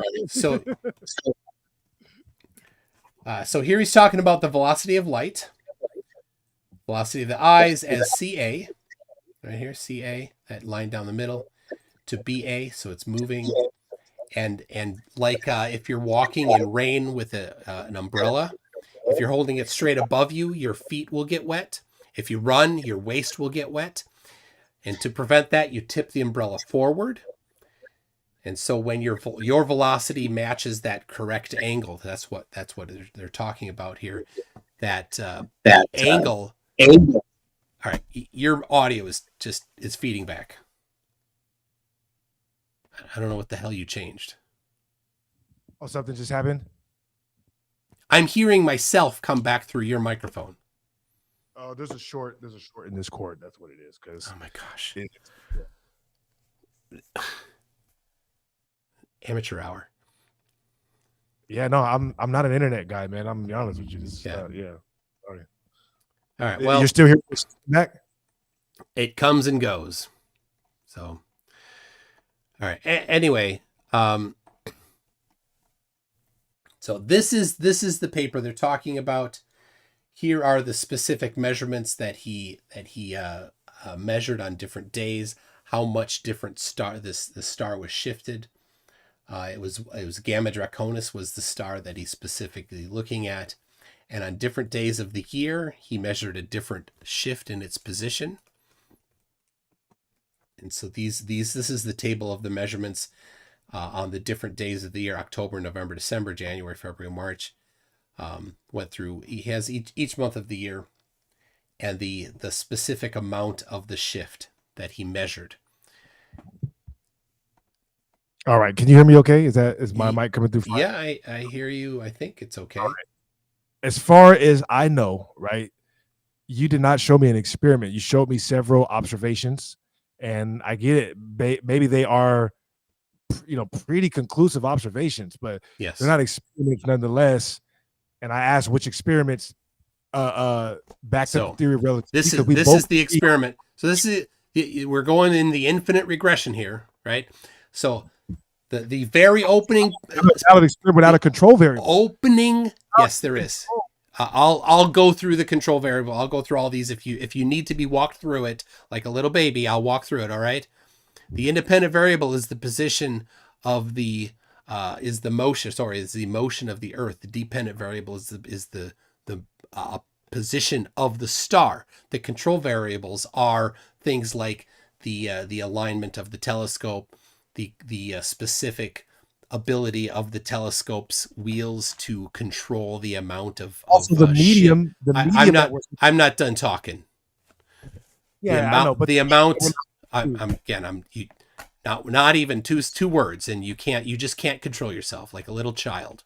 I think I'm being. I think you're being pretty rude and disrespectful. You're asking me to explain something. I'm explaining it to you, and you constantly interrupt me like a jerk. You're an absolute disgusting jerk with zero respect.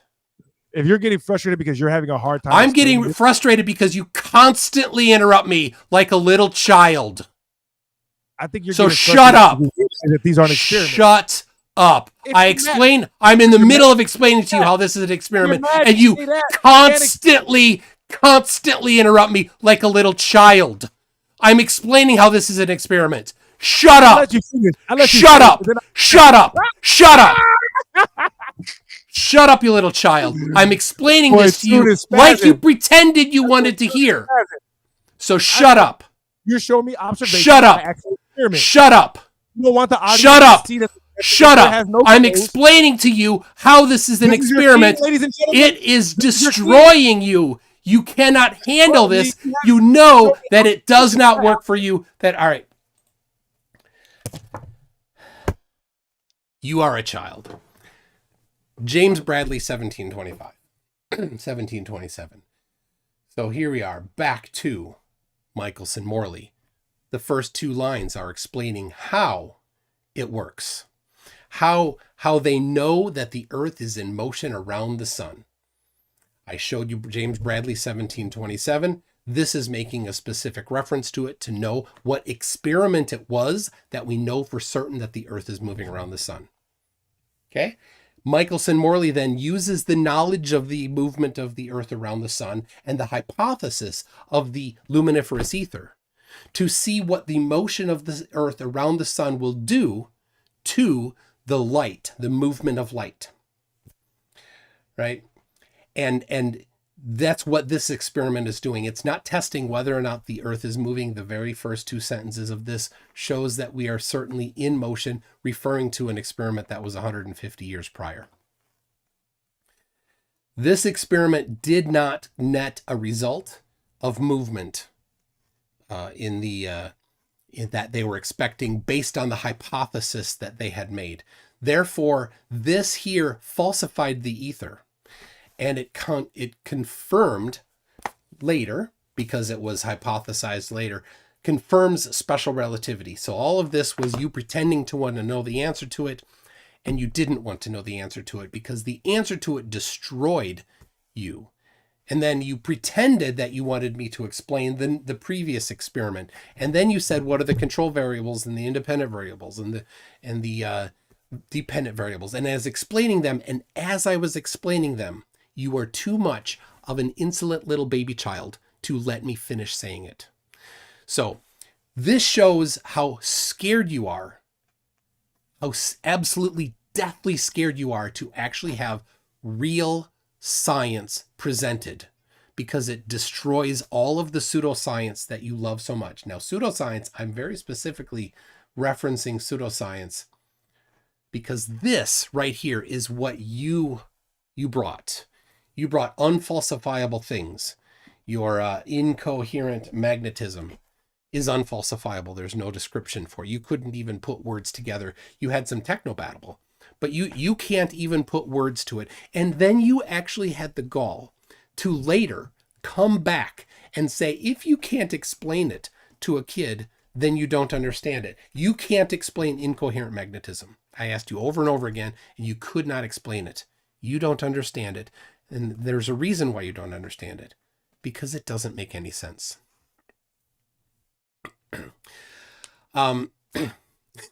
Covalent bonds. Anyway, so this was absolute pure destruction, Ross.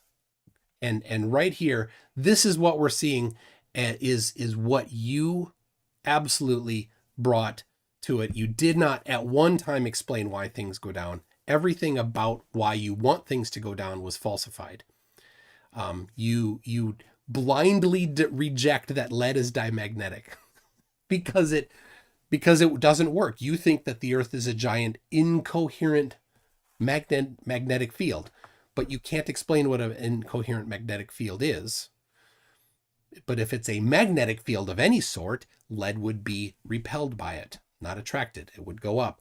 If, as you said, the Earth has an electrostatic charge to it, then things that have a very slight magnetic or electrical charge would go up. Yet they don't. Lead, even when negatively charged, goes down. And it doesn't vary how much it goes down. All right. Well, I will, what I'm going to do is I'm going to stop. I'm not going to listen to you anymore. I'm going to stop sharing. And if you want to, if you want to listen to me, then give me this. If you ever want to listen to me, give me that. And then we can go back to having a civil conversation where you don't interrupt me constantly. But, Jiffy Jipwald. All right, here's what I'm going to do. I've got a bunch of super chats, a bunch of people from the audience that have things to say. So Ross, if you do want to participate, you're invited to participate in this, certainly. So let me know again with the double thumbs up if you are interested in participation instead of interruption. So first of all, we've got Stringer News 1 that, is the double thumbs up because you want to listen? Do you want to have a conversation? Did you want to have a conversation, Russ? Me or what? I can hear you. I put the earbuds back in. Oh, okay. Do you want to have a conversation? Yeah, I've been having a conversation this whole time. No, you've been interrupting me the whole time. Yeah, that conversations happen like that sometimes. Okay. All right. Well, I'm going to read super chats from the audience. So if you want to, you're welcome to participate.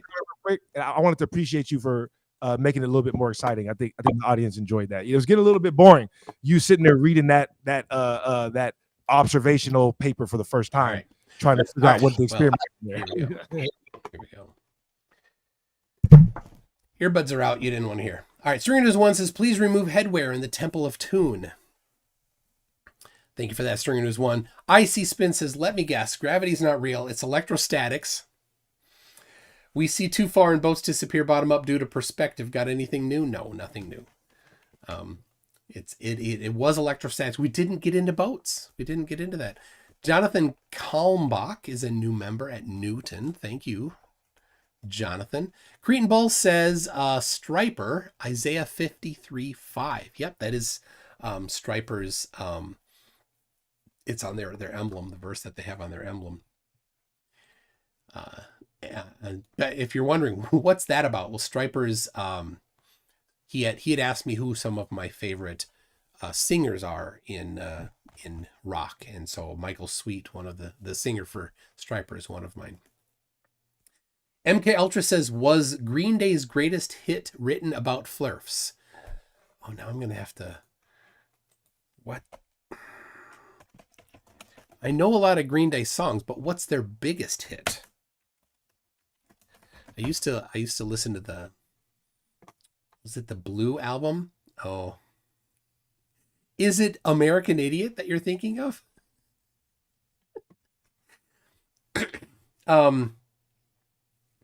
Let's see. This list says Boulevard of Broken Dreams. That seems a little new. Basket Case, American Idiot. 21 Guns, Wake Me Up When September Ends, Holiday. Anyway, I used to always listen to them while mowing the lawn. That's what I did. But yes, I think MK Ultra could be. RPM Smash says, have you ever prepared your Witsit Set It bingo card? I have a Witsit bingo card, but it's outdated. It's outdated because anyway, it's mostly just bro. Like half of them are bro. But I have a new one that I'm working on, so I don't quite have the right number of entries in there. I'm just a couple short, so I'll get it. He has enough. Incoherent is one of them. Incoherent diamagnetic acceleration. Is that the one? What do you listen to while mowing a flurf? I listen to them interrupt me. RPM Smith. Yeah, okay. Weibo. Well, that was RPM Smith's first super chat. Thank you, RPM Smith. Weibo Metalhead says, a joke I heard before, one of two guys I gave a ride to said you can get in front and got in the back, passenger side, saying, I'll take the Kurt Cobain seat. It's behind the shotgun. Oh.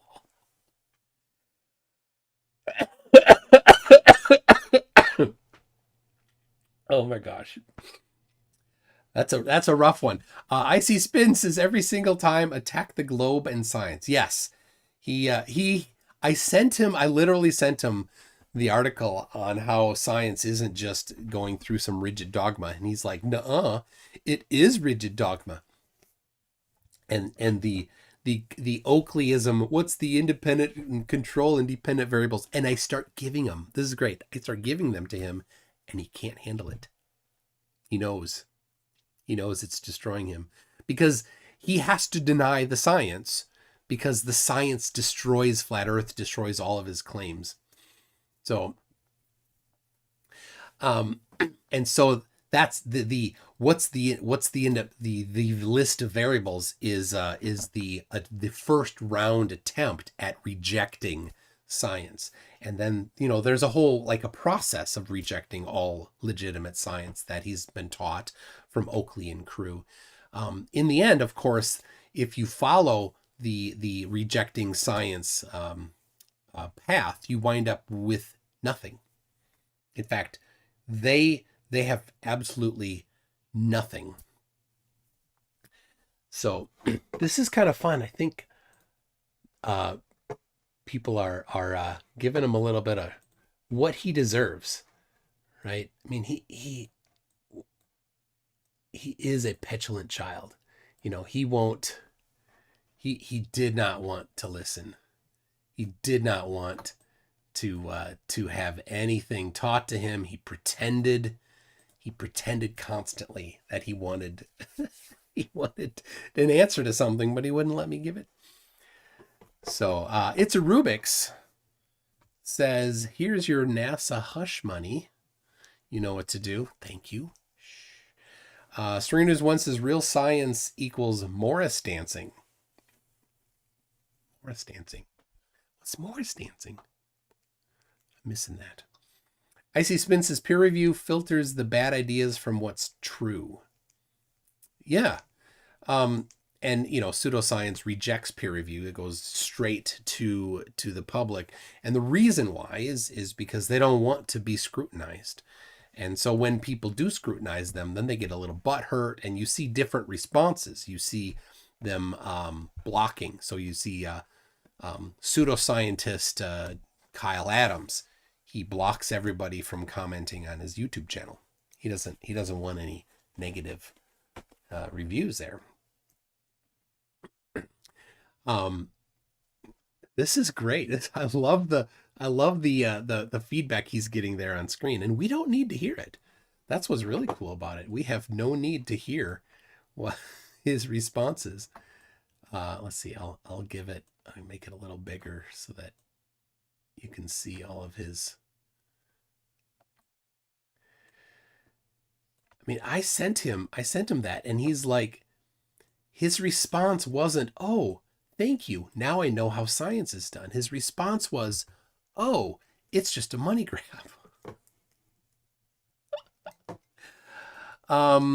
Okay.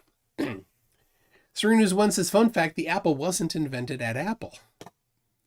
Fun fact. MK Ultra says, genius. Who invented the computer? Who discovered electricity? What is computer science? What's a Turing machine? He has said Tesla. He said Tesla invented everything that we use today. Well, Tesla did not invent the semiconductor. And that's a little bit bigger than inventing the electric motor that he invented, or alternating current transmission. A great thing, a great invention. But not everything.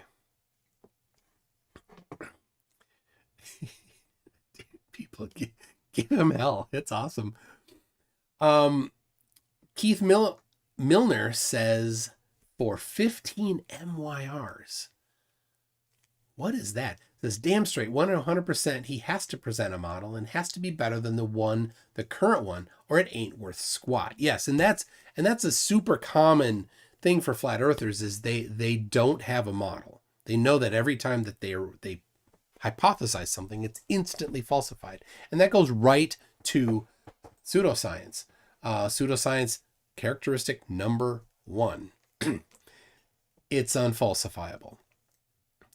And they don't want that, so they don't make claims because they get ruined instantly. So that they have ways around it. They're like, oh, it's just observable flat. Therefore, it's the default position, they think. So that doesn't, no, I can just say it's observably spherical. That doesn't actually make it the default position. The default position is, if there is a default position, it's the one that the empirical evidence supports, the globe. If you want to come into a debate, then fine, we can have the default position being nothing. That's fine. I'm fine with that.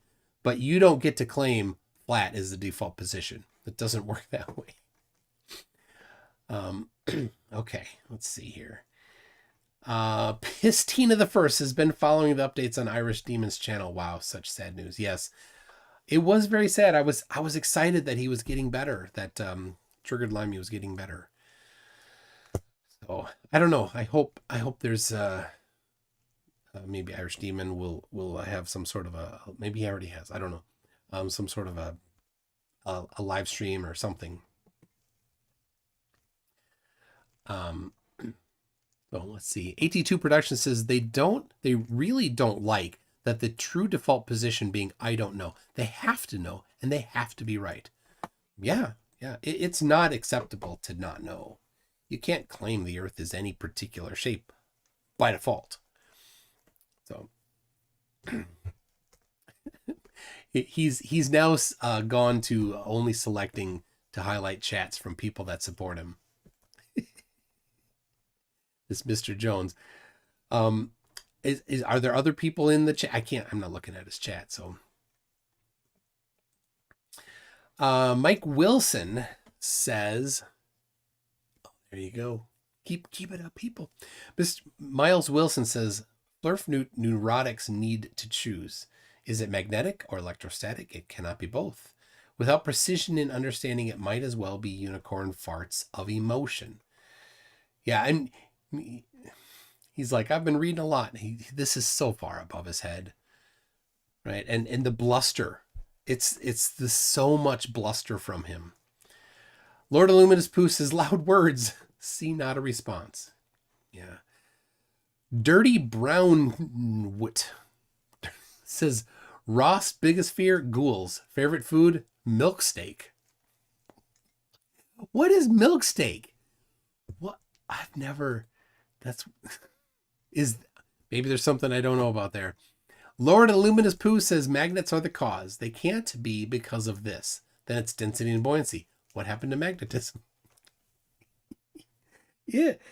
His video, his video showed that when you put a bunch of magnets together, they don't have a magnetic force. There's no such thing as a incoherent magnetism. It's a nothing. That's what it is.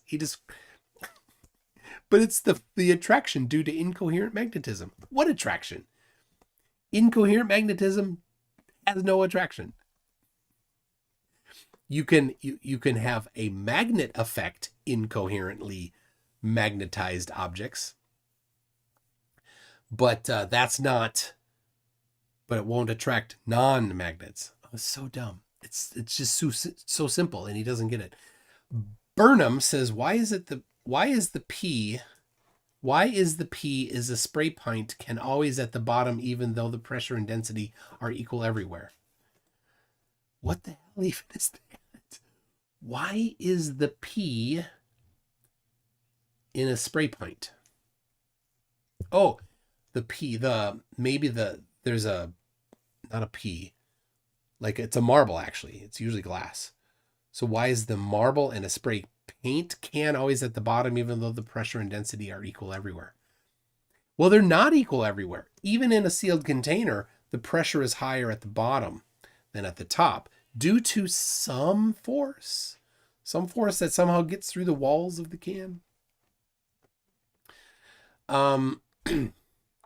RT96 says he's not a real professor like Kyle Adams. Mr. E-Man for $10 says John Bardeen is the only person to have won the Nobel Prize in Physics twice. Once for his work in semiconductors, the second time for his work in superconductors. Interesting. I'm not familiar with that. That's very cool.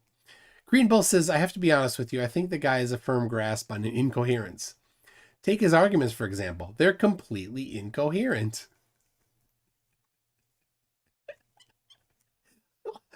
He's just going. He's just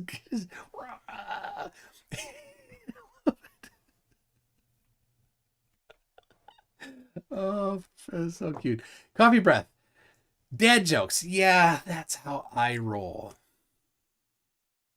Oh my gosh. Mark Beiser says, it's like a 4-year-old asking, but why to every answer. Yep. Let's see. Diabetic War Slug says, Ross, educate me. Interrupt, then you're wrong. Then re-ask for education. Yeah, that is his MO. MK Ultra says, electromagnetism. It's what vegetables crave. Going back to idiocracy. You're the version of Booker T that ate all the lead paint.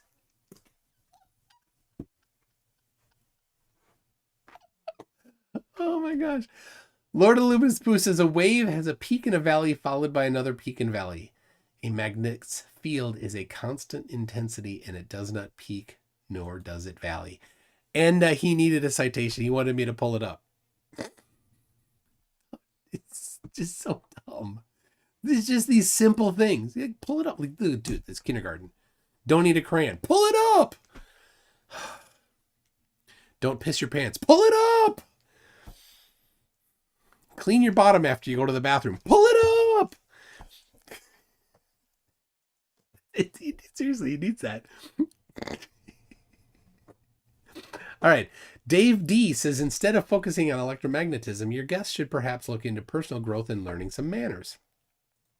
He's not interested. Mr. B says, don't destroy him too bad, Tune. Would like him to come back to talk about other topics. I would too, but he needs a moderator, and he was going to bring his own moderator. And I'm like, yes, because I've seen him before. He needs a moderator. And if it's his buddy, unless his buddy is super biased, his buddy's going to the whole time be saying, oh, please shut up, Ross. Please, you got to stop. I'm here to moderate, but you're not letting me. Miles Wilson gives a $20 super chat with no message. Thank you very much for that, Miles Wilson. I appreciate that. Peachy Tony says, scientist developed GPS. Is GPS useful? Scientists use GPS to study earthquake mechanisms and tsunami risks, saving millions of lives and billions of dollars. Is that useful? Your guest is an idiot.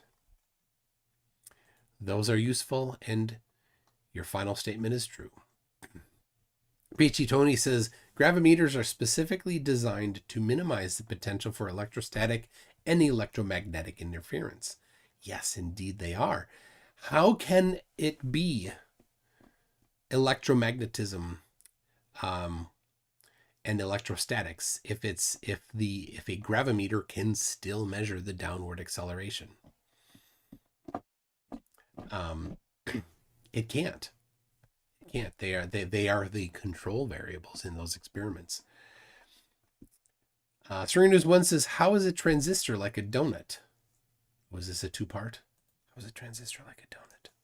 I don't know. Reaper 22 Actual says, Toon, please let him know you trained as an electrical engineer. Facepalm protection required.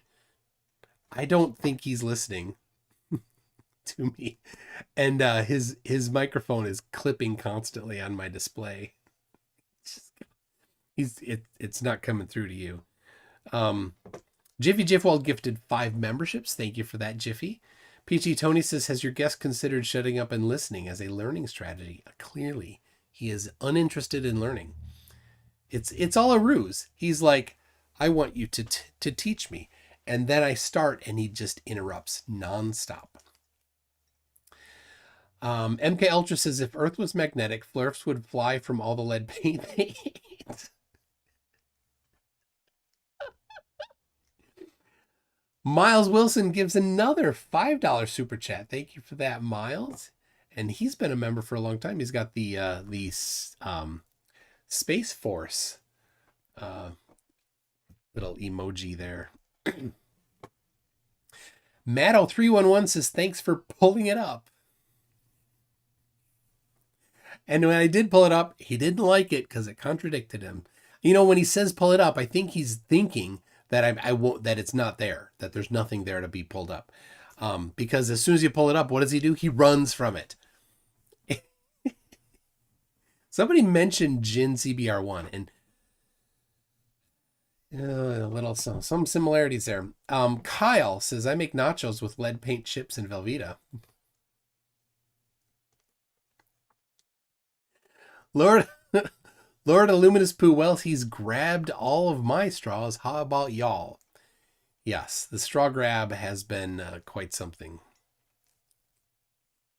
Baux. Real offended. Why did you talk about magnetism for so long, then question the existence of electrons? Of course. Of course. Steve6464 says, after this kindergarten science lesson, can Ross get some milk and cookies, then a nap? Yeah. Mr. E-Man gifted 10 memberships. Thank you for that, Mr. E-Man. I do need to update the outro roll because it's been about a month. Brenda Create says, when two atoms are in love, they have sloppy electron love.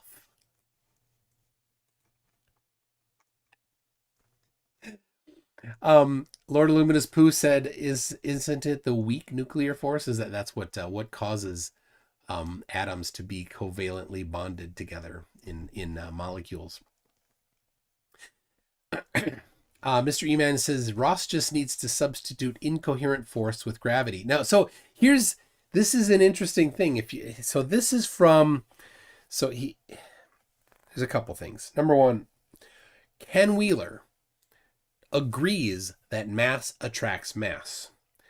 He disagrees on the mechanism, but he still agrees that mass attracts mass,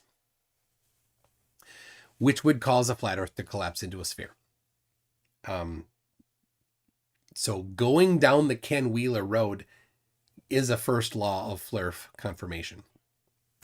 Number two, if you look at the video by Good Times for All, Good Times for All is one of the ones that brought Ken Wheeler's nonsense into the flat earthers thing. He goes through this whole thing on incoherent magnetism and showing how when you have more and more incoherent magnetism, then there is an attraction between that incoherent magnetism blob and some other incoherent magnetism blob. And it's directly proportional to the amount of incoherent magnetic things in it,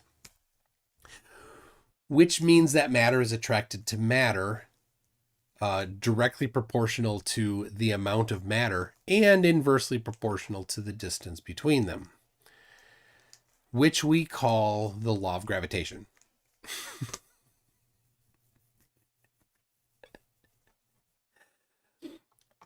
Seriously, the Good Times for All video, I think it might have been removed because that's what it came out to in the end. Maybe it's still there. I looked for it a while ago and I didn't find it. So it could be unlisted, but Witsit has linked to it in the past and I didn't download it. I should have. I try to remember if I watch a video that has something in it, download it right away. And I almost always do. PhD Tony says, any effort put into making this guy look dumb is both redundant and dangerous. You may easily surpass your maximum allowable lifetime dose of stupid. True. But I have a little bit. Remember, NASA takes care of me by sending the IQ protection in the form of a artificially flavored 1980s era soft drink, or as we say in Minnesota, pop. Diabetic War Slug for $5 says, Ross, so cute. Toon, you don't understand. Ross Gish Gallops says nothing to explain how Toon doesn't understand. Yeah, he called my stuff BS, but and then didn't have anything. If you're gonna say that something's wrong, be prepared to present what's right. He couldn't do that. All he could do was deny. Yeah, Raging Canadians, you don't attack the person, you attack the arguments. And since you don't understand basic science, you can't attack the arguments. So you resort to attacking the person. Yep. Miles Wilson for $10 says, I never laughed so hard so much. Ross is such a comedian. Yeah. It's been funny. and to PhD Tony's point, this doesn't take effort into making him look dumb. I'm just putting it on display. Lord Illuminous and interrupted myself, and actually trying to explain it to him. Right? I actually was trying to explain it to him in a way he would understand, but he was not interested. And that tells a lot about the psychology. It's very sad. I mean, here he is. He's sitting there thinking that he's all that, and he's not. He pretended to want me to explain it to him. I start, and he interrupts me.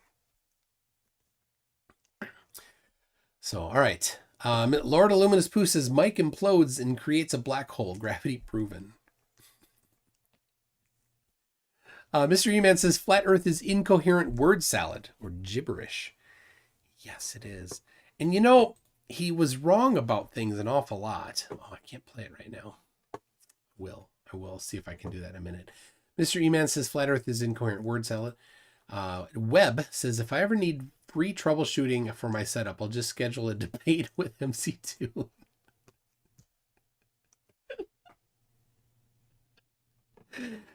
I don't do Windows. If you've watched the IT Crowd, where he was talking about doing Windows, love that.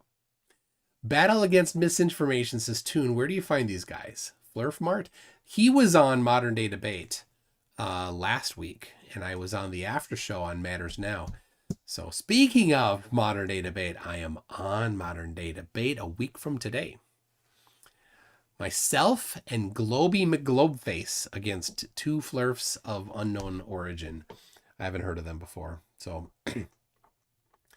I'll be on there. Be looking for that. Also, next week we have scheduled the Top Left nomination stream. So the nomination stream is where you can nominate people. So you don't have to do it in video form. The video, the where we need the video, is in the voting video. So after we've selected who's nominated. So the process is whoever wants to can nominate whoever they want. But when you nominate, be ready to make a video for it. So gather together your people, put together your tribe of who you're going to support. And if you want it to be SSUM because Brenda debated him tonight, then Brenda and some other people, whoever else, get together and say, all right, we're going to nominate. And if we get him put up for voting, we're going to make that voting video and it's going to be the best voting video ever. So that's going to be the process. So next week is just nominations. You don't have to do anything, but I do have the Misanthrope did make one. So if you want, you can. Don't make it too long. We don't have that long we don't want to have it be a super long stream, because I'm doing a debate on modern day debate after the nomination stream. So anyway, there's that. Connell Silva first says Flurman are all dum-dums, suckers lacking charm. See what you did there. Dum-dums. This is the dumbest in I-double-gur-E gutter. I-double-gutter I have ever seen. I-double-gutter. I don't know what that means. Matthew Pip. Cretan Bull. The falsifiability of astronomy. 1682, Edmund Halley told people where and when to look for a comet that would not be seen until 1758. That's a bold prediction that meets Popper's standards. Absolutely. Falsifiability. You don't have to go there. You didn't have to go to the comet to make a prediction about when it was going to be there. And when you look at the lists of what is pseudoscience, nowhere in it is it can't go there. Eric Burns says the atomic bomb backs up Einstein. Certainly it does. Yeah, the relativistic things that are happening inside the explosion. What's the right-hand rule? He has no idea. Is it? Right-hand rule. Right-hand rule. Go ahead. Right-hand rule. He doesn't know it.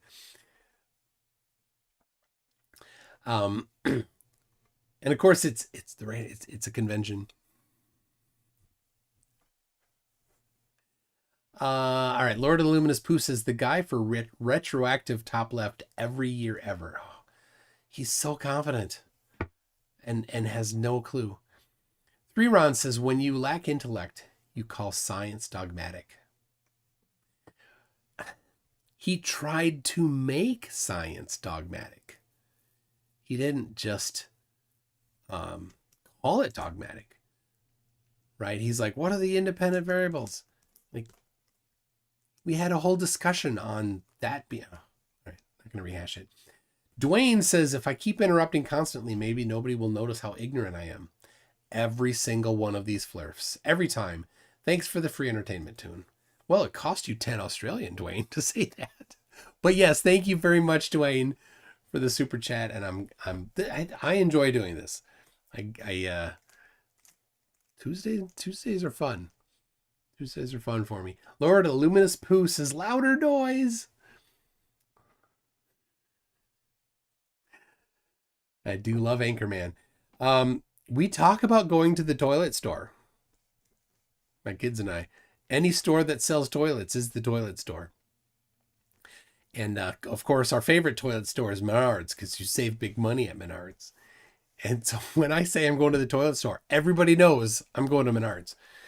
And we had a problem, though. We had a little bit of a crisis in the toilet store. If they sell toilets at Walmart, is Walmart the toilet store? No, it cannot be the toilet store. So we had to invent a reason why Menards or Walmart cannot be the toilet store. And our answer is toilet stores don't sell produce. And Walmart does. Menards does not. You can buy almost any food product at Menards now, right? You don't need to go to any more stores. You need 2 stores. As a man, you need 2 stores. You need Menards and Amazon. Because you don't need produce. Right? Men don't eat produce. What are you talking about? I'm kidding. All right. 3 Run says, I wonder if it's possible to find a flurf with high school level education. So yeah, I mean, I asked him, had he taken chemistry in high school? He could have just said yes. He didn't want to because he didn't want to be bound, but he probably did, right? If he's in the United States, it's probably mandatory and to take 3 years, typically 3 years of science in high school, the 4 years of high school. That's kind of the base the base. I don't know where he grew up or what, but that's pretty common. And chemistry is typically one of them in Minnesota. It's typically taught in 11th grade. And then physics is the optional one in Minnesota at 12th grade. And I don't know if it's changed since then. We have our curriculum we use for homeschooling. It's that same process. So, Mythor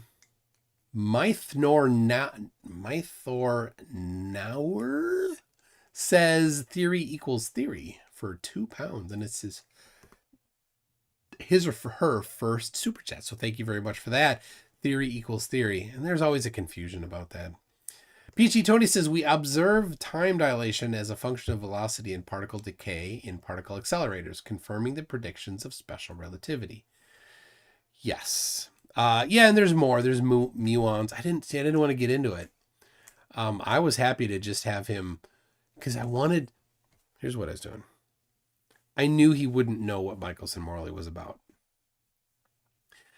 But I know that he knows that it exists. If I bring up an experiment that he's unaware of, then that doesn't give him a chance to talk as if he knows what the experiment is about without knowing what the experiment is about. So I guess, Peachy Tony, I did try to shine. I did make some effort, put some effort into showing that he's dumb. I didn't even think about it. Right, until afterwards, until just now. I'm like, why did I do? Oh, now I know why I did that. Like, I have a whole list of things that I went over with Alan from Space Audits. I could have gone over any of them, but all of them are over this guy's head, right? And so I didn't want to do that, but he knew Michelson-Morley, and I know what he's going to say because he doesn't understand. He didn't read it. And he said that he didn't read it. It's always funny. Especially him. He'll say he hasn't read it. But he's going to talk as if he knows it. All right. Lord of Luminous Pooh says, lick the like or I'll lick you in a friendly way. There you go. Hit the like button.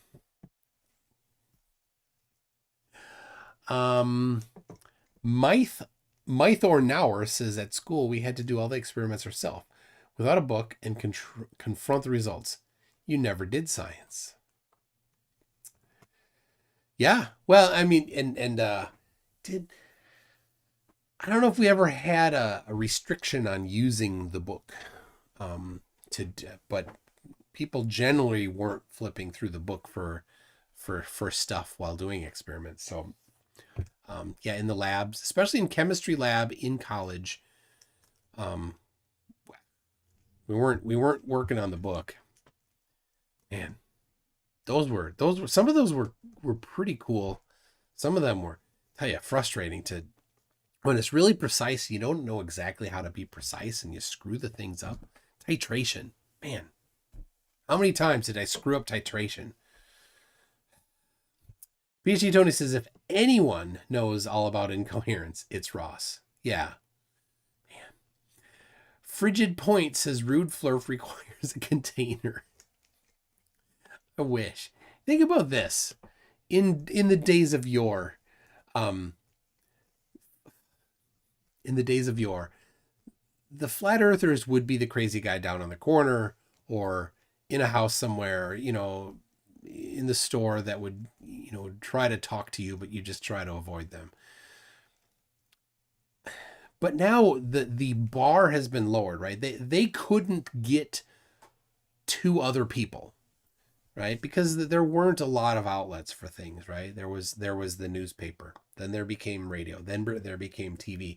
Well, none of them None of them allowed the incoherent, not babbling nonsense people to be on there. So they were limited to certain things. They're going to make their own newsletter and have a limited distribution of it.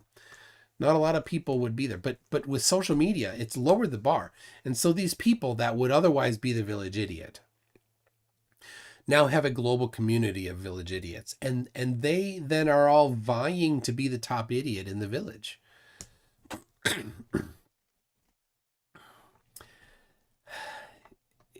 Yeah. All right. Plastic Citizen says, not sure how I can even trust someone who doesn't understand the basics of microphone cable management.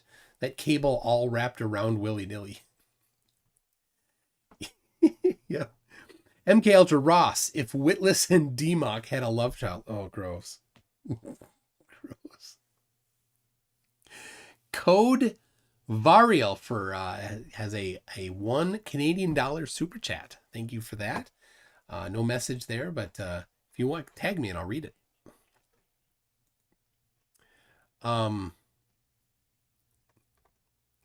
AT2 Production. Do you like that I got him to admit multiple times that Ross is in it for the show and not for the actual progress in the discussion? Yeah, I knew that. Why does he want to do that? No, somebody calling him a virgin. Oh, to everybody except for Santos, that's an insult. Santos tried to insult me by suggesting that I'd gotten busy.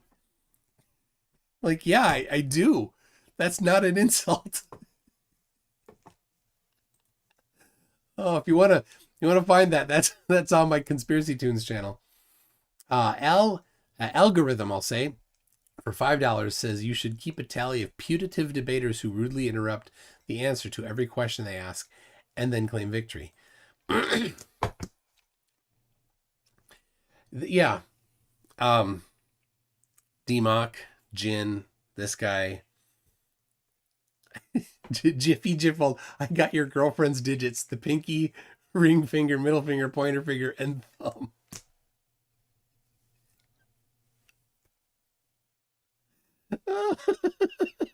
Oh my gosh. All right. Mr. E-Man says, lately, some accounts on X, or Twitter, have been blocking me. They may have been Flat Earth accounts. Flat Earth is unwilling to accept evidence that they might be wrong. Yes, and that is the unfalsifiability of Flat Earth, right? They whatever it is, whatever falsifies it, like, no, that doesn't falsify it. Here's some other, rough, goofy idea that's just a vague hypothesis that we can't even begin to think about how to test. So, Mr. Mice Elf, first name Icebank, says, you're a superconductor of debates. Well, thank you, Zoomy.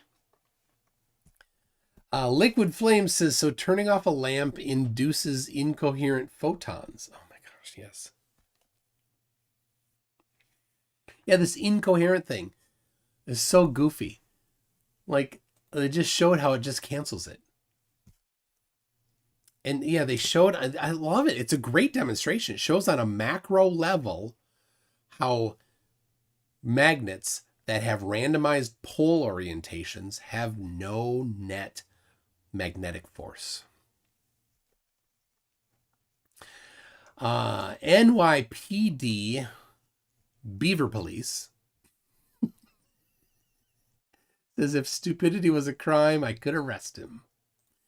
And that's NYPD Beaver Police's first super chat. So thank you for that, NYPD Beaver Police.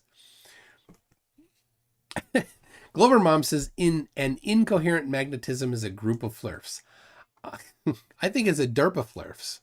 That's what I think. String News 1 says he doesn't need a moderator. He needs anesthesia.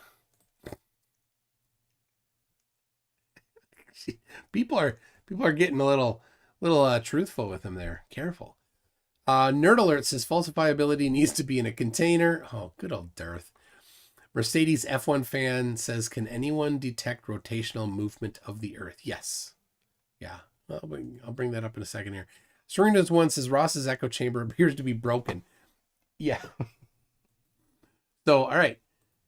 Here we go. mctune.net/r. Not relativity/r. There it is. All right. So that's radius. Sorry, I meant spin. So here we go. Here's rotation of the Earth. A bunch of experiments measuring the rotational movement of the Earth. Mercedes F1 fan, glad to have it here. I will drop it in the chat for you. So there it is. Oh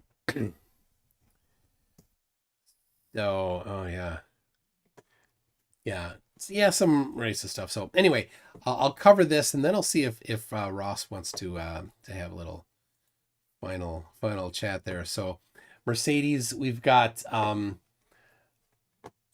this deep underground rotational measurements Gingerino ring laser gyroscope in Gran Sasso. So this is underground. So the current leading edge of FLIRFs claim that ground and being underground and at a low elevation and that concrete and steel all block the movement of ether. Yet this deep underground apparatus was somehow able to measure rotation. So if it's due to ether, then it can't be blocked by being deep underground. It doesn't work. So these are all optical at the top here, and then here's this one, measurements not based on optical gyroscopes. So we've got a couple here for you. We've got this is one of my favorites. They have a diamagnetically levitating gyroscope. So diamagnetic, so plastic is diamagnetic, but it takes a large amount of a magnetic field. So 15 Tesla is a really, really, really strong magnetic field. And so this is a 15 Tesla magnetic field that they're using to suspend a 2 centimeter plastic ball.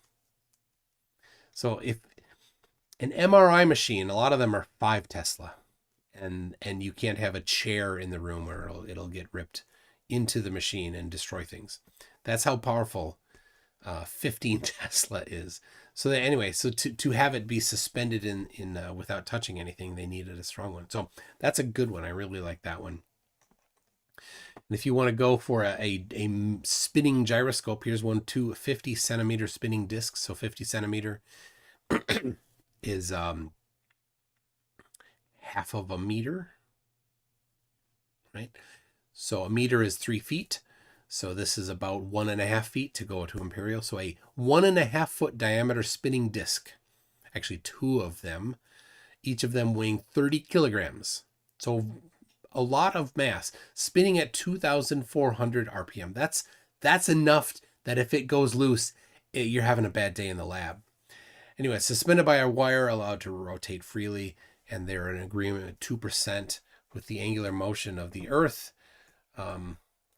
There, so there you go. There's a few of them for you. So let's see if Ross has anything. Mercedes says demonstrate the rotational movement with a mechanical device without electrical components and is displaced onto a structure 100,000 feet and beams a laser which moves periodically as the Earth rotates. That is what we call sea lining, right? So you asked for something, I gave it to you. Now you give this very elaborate one, and so that goes to the fourth law of FLIRF. So we go to my website, just search for laws. Sorry, the third law. FLIRFs are pseudoscientists when evaluating flat Earth and science deniers when evaluating globe evidence. So what you've done is you've I was off screen. You've put forward a requirement there, Mercedes F1 fan, and I know you're a Poe, so I appreciate that. But it's a good demonstration of what FLIRFs actually do. This elaborate I'll get it up on screen here. There it is. This elaborate experiment that you're demanding, right? And knowing that it's at a super high bar, it has to be on a structure 100,000 feet high. and it beams a laser which moves periodically as the Earth rotates. Or, these things are ridiculous, and I appreciate the demonstration of that. And that's just a version of science denialism, because there have been multiple experiments doing it, but you're having this ridiculously complex requirement when at the same time, flat earthers' standard of evidence for accepting that the Earth is stationary is non-existent, right? They'll basically accept, oh, it looks like it's not moving. That's it. Therefore, it's not moving. That's what they say. So the standard of evidence needs to be consistent. If you're going to say that the globe has to do it this way, then you also need to apply that same standard to flat Earth. So, yeah. But people, don't be confused. Have fun with Mercedes F1 fan. Mercedes F1 fan is fantastic. It's Poe. He or she is a Poe, showing the incredulity and the ridiculousness of flat earthers. So I do appreciate, and I'm grateful for Mercedes F1 fan. I love your work. So, okay, all right. Let's see if he's ready.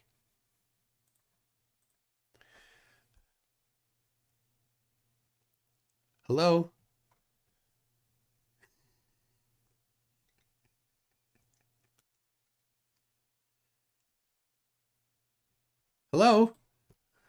I'm. Are you leaving now?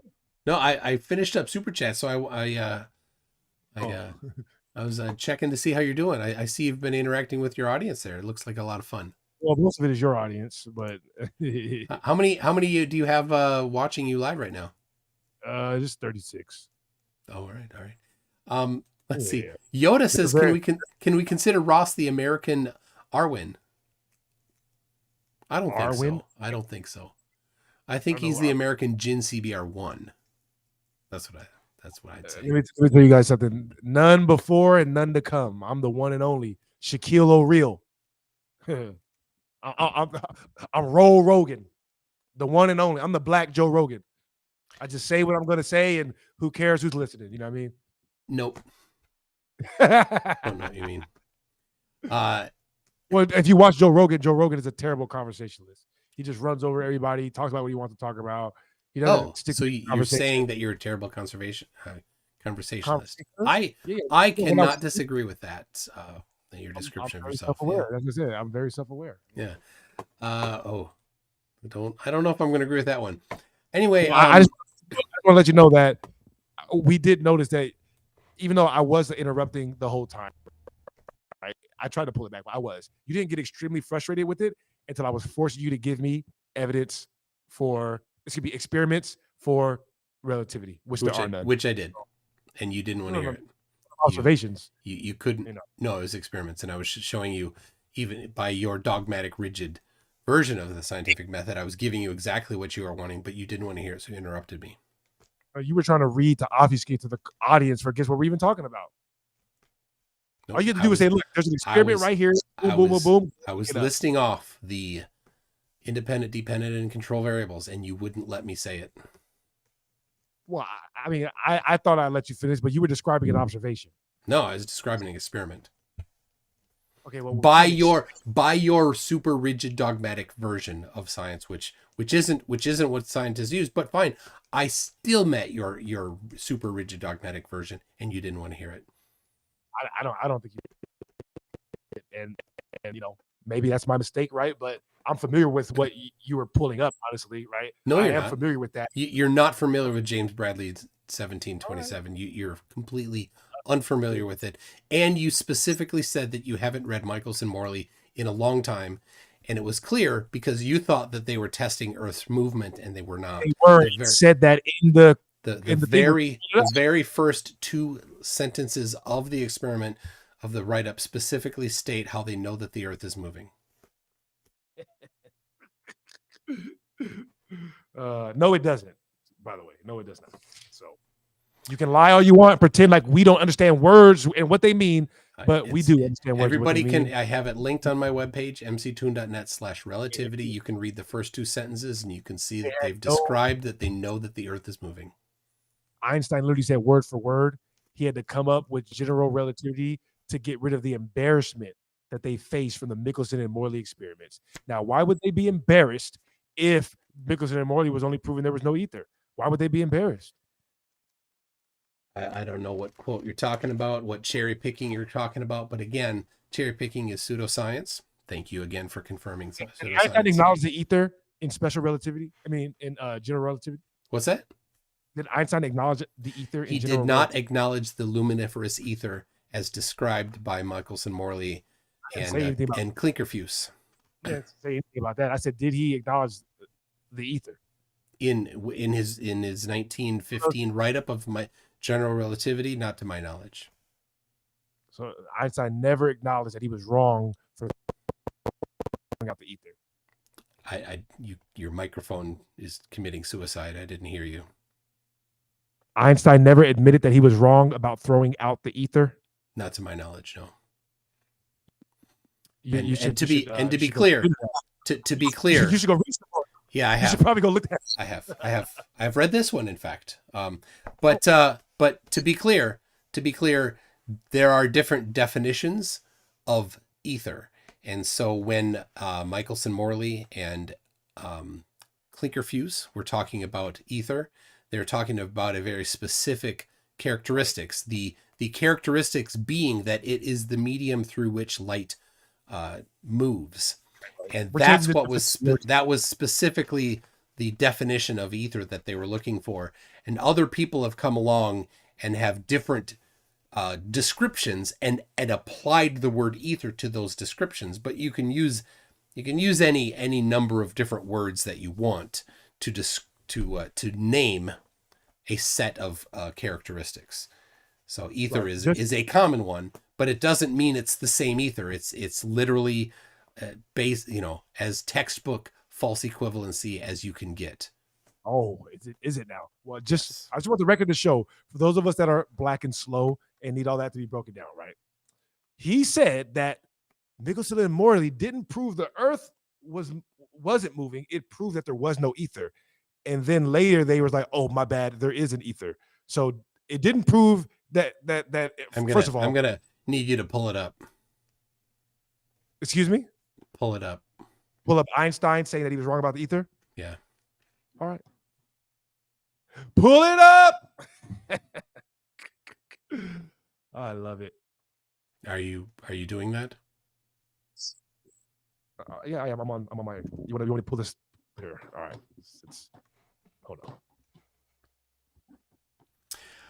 PhD Tony says he's debating someone called Mercedes on Modern Day Debate tomorrow. Is that the one? So Witsit debated with Mercedes a couple weeks ago, and she's the one that we refer to lovingly as stereotype. I don't know if that's probably the same one.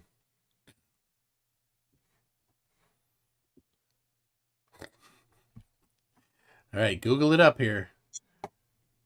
All right, so let's make sure that you describe again clearly what it is that you were talking about. That his biggest mistake. No, I'm trying to clarify. What you said. This is the opposite of obfuscation. What is it specifically that you are claiming Einstein said? You were said that his biggest mistake was getting rid of the ether. Is that what you're saying? We may assume the existence of an ether, only we must give up ascribing a definite state of motion to it. We must buy abstraction. It took me 2 seconds to Google this. Yeah. How come you didn't Google this before I asked you the question? I know exactly, because I knew it would contradict you. This is a different characteristics than what Michelson-Morley and Klinkerfues were talking about. They were talking about a luminiferous ether. A luminiferous ether. Oh my God! All right. How did he know? Because you're saying it's different character. That's all I could take. They were talking about a luminiferous ether, that is the transport for light, not about what Einstein was describing there. So. Jiffy Jiffwald says Ross likes Dragon Ball. I think he should do Goku runs the Fate on Frenza type content. I like that kind of shiznit homie. Okay. Stringers one says the bar bet mentality doesn't work with science. The bar bet mentality doesn't work with science. Yeah, that's it. And so, I mean, it was exactly what I said about ether, about Einstein. The description of ether that Michelson Morley and Klinkerfues is the description. Klinkerfues used the undulating theory of light instead of ether in his description. So Phil Bell says Einstein sometimes used the word ether for the gravitational field within general relativity. Yeah, it's a different thing that has the same name. There are multiple people named Ross. They're not the same people just because they have the same name. So yeah, science at the time, was working on the assumption that light required a medium to move through. That's specifically what they were testing for. When Einstein mentions the ether, he's not specifically talking about a medium for light to travel through. So, all right. Anyway, people.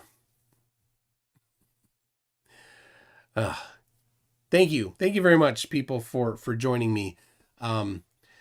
He is a difficult to deal with person. So I really was sad that he did not bring his friend to be the moderator, because his moderator friend would be embarrassed for him. Yes. So MK Ultra, that was the other thing. MK Ultra, because I know some of the things that he might have brought up. Einstein's biggest blunder, as he said, was the cosmological constant. And Ross said biggest blunder was getting rid of the ether. So no, it's not. So Demonic Leprechaun, a strange game. The only winning move is to not play. How about a nice game of chess? I wonder if his moderator friend was watching. So, all right. Well, people, thank you very much. Next week, Modern Day Debate. Tomorrow is, I'm looking forward to this, is going to be Mercedes. Will it be Stereotype versus PhD Tony? If that's the case, wow.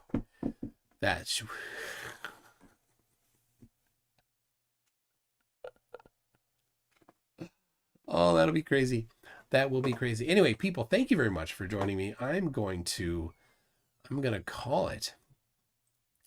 And we will see you next week. Get ready for your top left nominations. Here we go. MC Tune, drop that beat. All right. Let it flow. Let yourself go.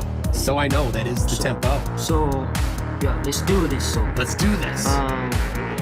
Just for Yo, reference, Ted. it's MC Tune, the debunking tycoon. I shatter flat earthers, make them face the moon. Your attempts are decent, but they'll swoon in the face of my logic like a deflated balloon.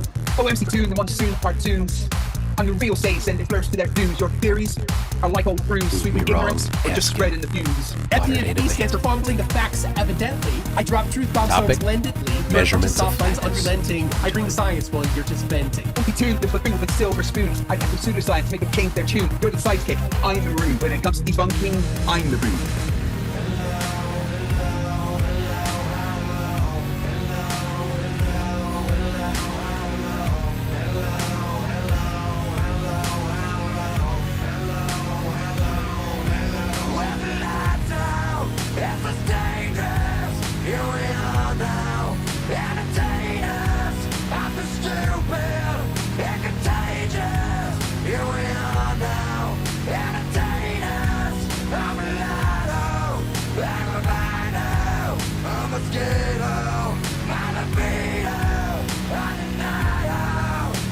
How many times does somebody have to be wrong before you start assuming that they're probably Dizzle dizzle. But hey, FTFE, we share the creed to educate and debunk the plant the seed. Though in this rap, it's clear indeed I've got the upper hand in word indeed.